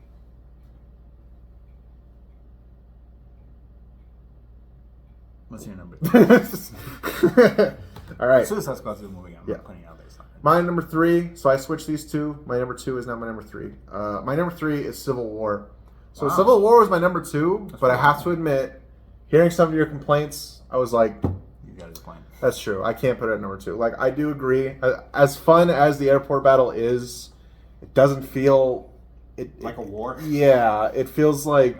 It feels like a bunch of kids playing in a Yeah. playground, Yeah. and then like Like a playful fight. And then Rhodey getting hurt at the end feels like one of the Yeah. kids like falling off the Completely forgot about slide, that. and then Like, the parents oh, being fuck. like, "All right, kids, let's stop roughhousing." But that scene is so fun for me. Like Scott Lang is so great in that movie. Does As anybody have any orange slices? yeah, him turning into Giant Man was such a hype moment. Like my whole He's theater on- was like, "Oh shit!" When he's on Hawkeye's arrow? Yeah. Oh yeah, that's like pure comic, and him going inside Iron Man's suit. Who's speaking? I'm It's your conscience. We don't talk a lot these days. That's so good.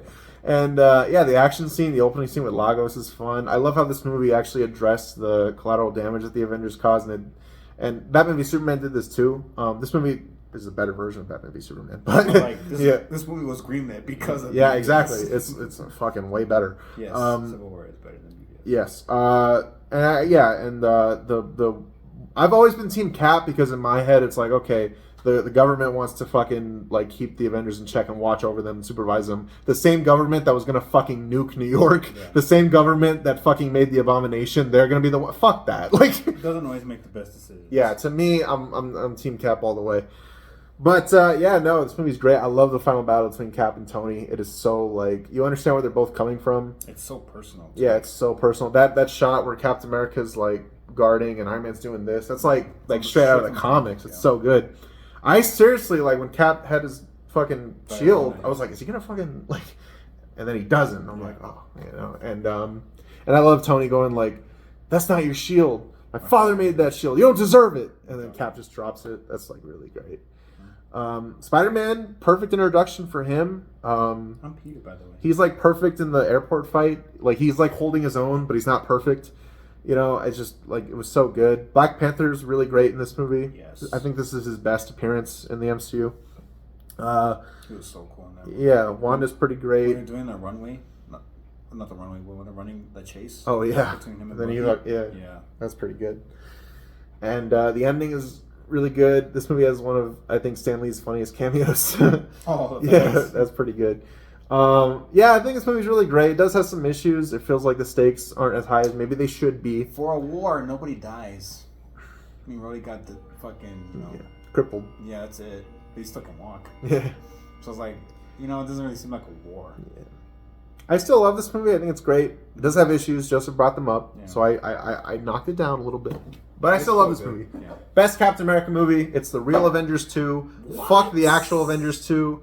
Fuck Age of Ultron. Fuck Joss Whedon. Fuck Justice League. This is the real Avengers 2. I agree This is with the the last shit. two. Fuck Joss Whedon. Fuck Justice League. Yeah.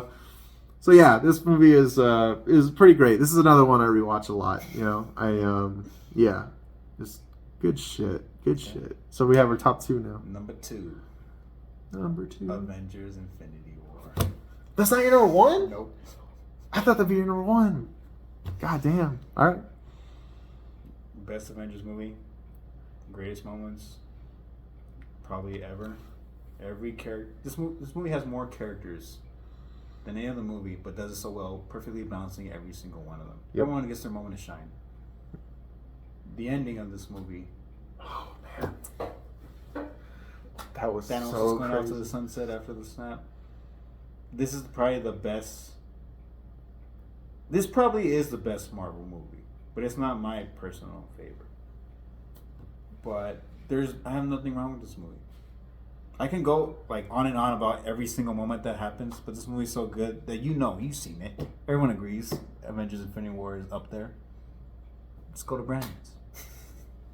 We'll talk about it more in a bit, I guess. Okay. My number 2 is Guardians of the Galaxy Volume 2. I know. People say this is the worst Guardians movie, blah, blah, blah, blah, blah. I thought this movie was the fucking shit. Like, I love this movie. I think Ego is the best Guardians villain. Ronan sucks ass, and High Evolutionary was like, he was fine. He did his job well, but I thought Ego, like, I love the father-son dynamic between the two in this movie, and I love that reveal. Like, it broke my heart to put that tumor in her head, and you feel like Quill. Okay, that moment. Come on, tell me that. No. That moment, someone got ruined or undercut for me because they injected humor right after it. What? Oh, the David Hasselhoff thing? Yeah. Like, I didn't need that. Yeah, I guess so, but I love how immediately after Star-Lord's immediate reaction is just to shoot the shit No, out I of know him. that, but then afterwards, it got undercut by the humor, like, because, you know, trying to be the dad that you... Yeah. I don't know. That's where I say that's one of the moments where I feel like they inject humor to undercut serious moments where they don't need to. Yeah. I don't know. Sorry. No, it's okay. I just wanted to point that out. Yeah, I got it. I got you. Yeah. I don't know. I just think, like... my favorite joke is the Pac-Man thing, the waka waka waka. Like, that's so good. Like, I love Gamora and Nebula's, like, relationship in this movie because it's like, I love the line, like, you were the one that wanted to win. I just wanted a sister. And, like, Gamora is, like, realizing, like, I'm kind of, like, a really bad person. Yeah, like, she didn't realize. You know? They were both suffering together. Yeah, and she's trying to be better. Nebula just wanted someone to be with. Yeah, and Nebula is, like, she's just this tortured soul. That, like, Yes, dude. Yeah, and Rocket's great in this movie. Him and Yondu realizing that they're kind of the same. Hey. Little cameo there. Right. Yeah. we got some cameos up in this. Anyway, so Rocket, that arrow scene. Come on, that arrow scene. Yeah. It's great. So great that Gunn decided to do it again with Mr. Terrific. Yeah. And it was just as good. Maybe better. No. The ending of this movie, Yondu's funeral is so good. Mantis gets a fun introduction. I love the scene where she because she can touch anybody, like, and she'll feel what she can feel what they're feeling. Let's move past that. And then Drax is just sitting there, and then she, like, you know, feels him, and she's like sobbing and crying so hard, and he's just sitting there like somberly. Like, that's so good. Like, yeah, that's just like tells you so much. It's funny. I do think Guardians 3 has the funniest joke in all the Guardians movies. It's when Mantis makes that guy fall in love with Drax. I think the funniest joke is in Avengers Infinity War. Which one? He's like, I'll give you one question. Who's Gamora? Oh, yeah. Where's Gamora? Why is Gamora? I think that's Drax's best. That was pretty good. Not every joke works, but I think, like, Taserface, I know you don't think it's funny. I think it's funny. I think the Golden People are hilarious. I love how they're trying to kill the Guardians of the Galaxy basically just because they got their feelings hurt by Rocket Raccoon. Like, I just think that's hilarious. I love how it's like a video game for them. Yeah, I love Quill at the end realizing that his family is the Guardians when they like all those memories flash in his head, and then he says, "You shouldn't have killed my mom and squished my Walkman." Like, that's really good. Yeah, him realizing Yondu was his real dad. I just think this movie is really great. It's super emotional and funny. The pacing's a little off, but I just think this movie is like, this is great, man. I love this movie. I thought it was like I just love this movie. Out of all the Guardians movies, it's the one I rewatched the most. I think the first one and third one are both good, but this one is just like, I feel like James Gunn just really killed it with this one because it felt like Age of Ultron had a lot going on. This movie has a lot going on in the same way, but it doesn't feel dragged down by it. I just love Guardians 2. I think it's terrific. It's my favorite Guardians movie. I love Rocket's arc about his self-loathing and how he can't get close to people without acting out. Baby Groot's funny. It's just a good movie, man. This is like, it's good stuff. And Stan Lee's best cameo is in this movie.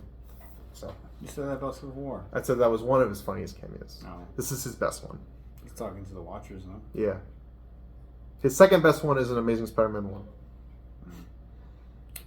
My number one, Captain America, the Winter Soldier. Nice.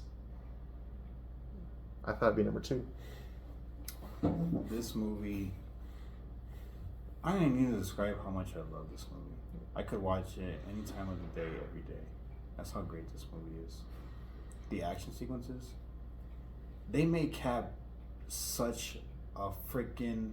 I mean, he was a good-hearted person before, but they just leveled him up to such a fucking badass with that shield, dude. Yeah. His suit that he has is the best suit. The all-navy blue one.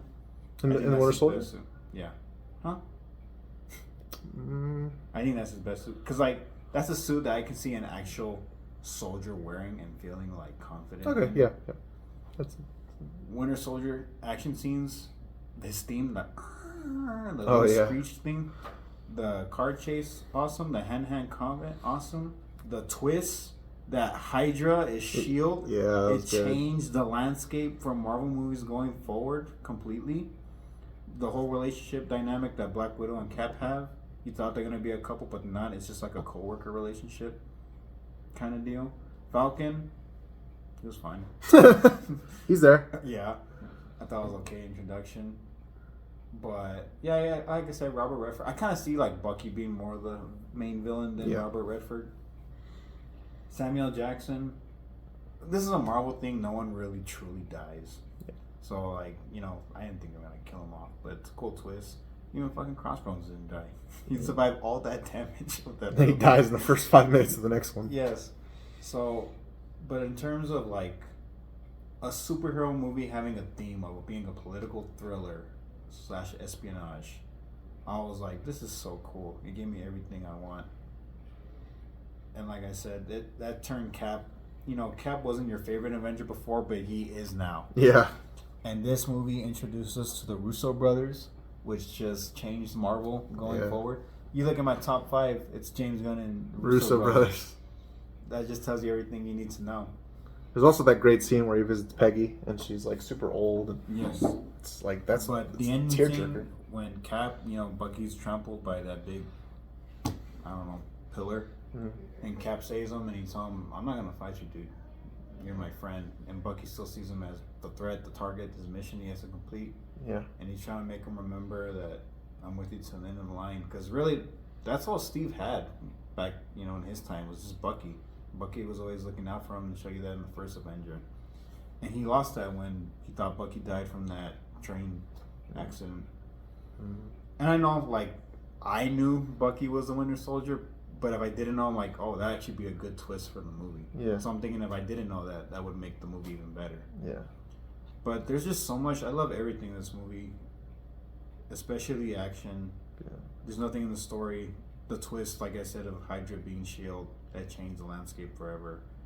Because I went into that movie not having any expectation of holy shit that's, you know, surpassed it by a lot. But yeah, that's my favorite, still to this date, MCU movie. Yeah. Nice. Yeah, the movie's great. The only part That's I'm like, okay, Steve kind of has a little thing with Peggy Carter's daughter or granddaughter. Well, that's in Civil War. Yeah, well, it originates here. Yeah, it's it's a little they're weird. neighbors. Yeah, that's kind of weird. But other than that, this movie hits all the beats for me. Nice.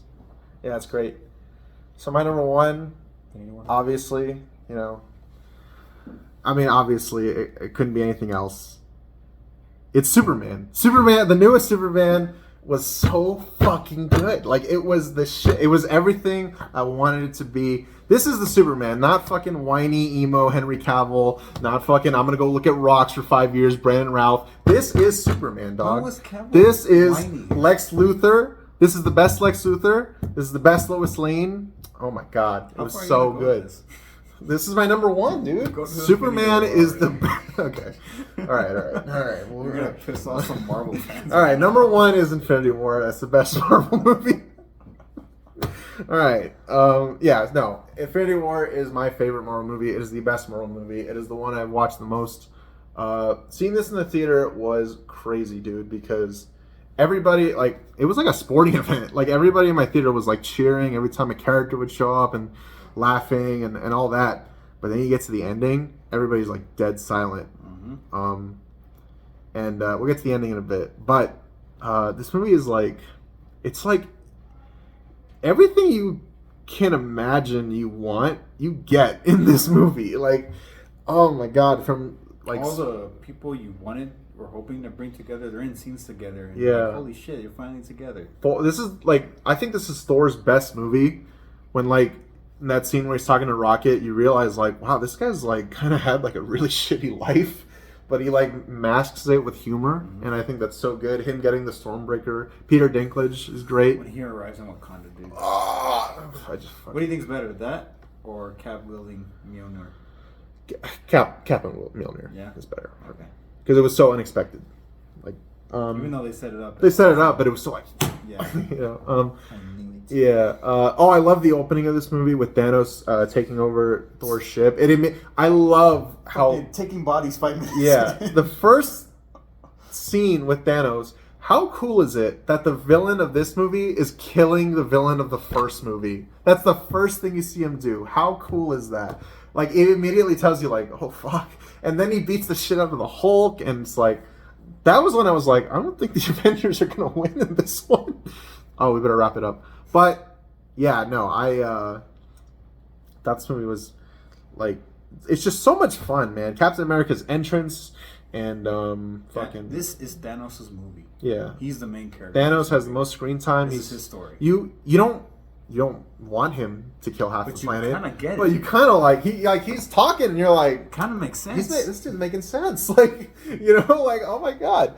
The scene where he sacrifices Gamora, like, was totally unexpected, and, like, it's like his version of a sacrifice. Every other hero sacrifices, like, themselves. Mm-hmm. He's sacrificing because he's a villain. He's doing a sacrifice, but it's, like, not selfish or selfless. I mean, and I love the fight on Titan.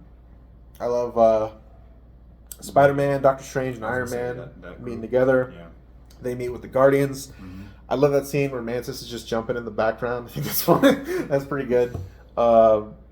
Yeah, Quill is great. Nebula is. All the characters are great. And Wakanda, that fight in Wakanda was like, I don't know why, but seeing Captain America and Black Panther just like sprint to the Dude, fight, that was like, awesome. Yeah. And I forgot to mention this in Endgame, but the scene that gives me chills is when Captain America's like facing down the whole army, and he like looks down and he like cocks his shield and like, Yeah. God, it gives me chills. The only part I would say like ugh, is when Mark Ruffalo's in the Hulk Buster. Yeah, you that can part's tell he good. looks so Part's fake. not good. Yeah.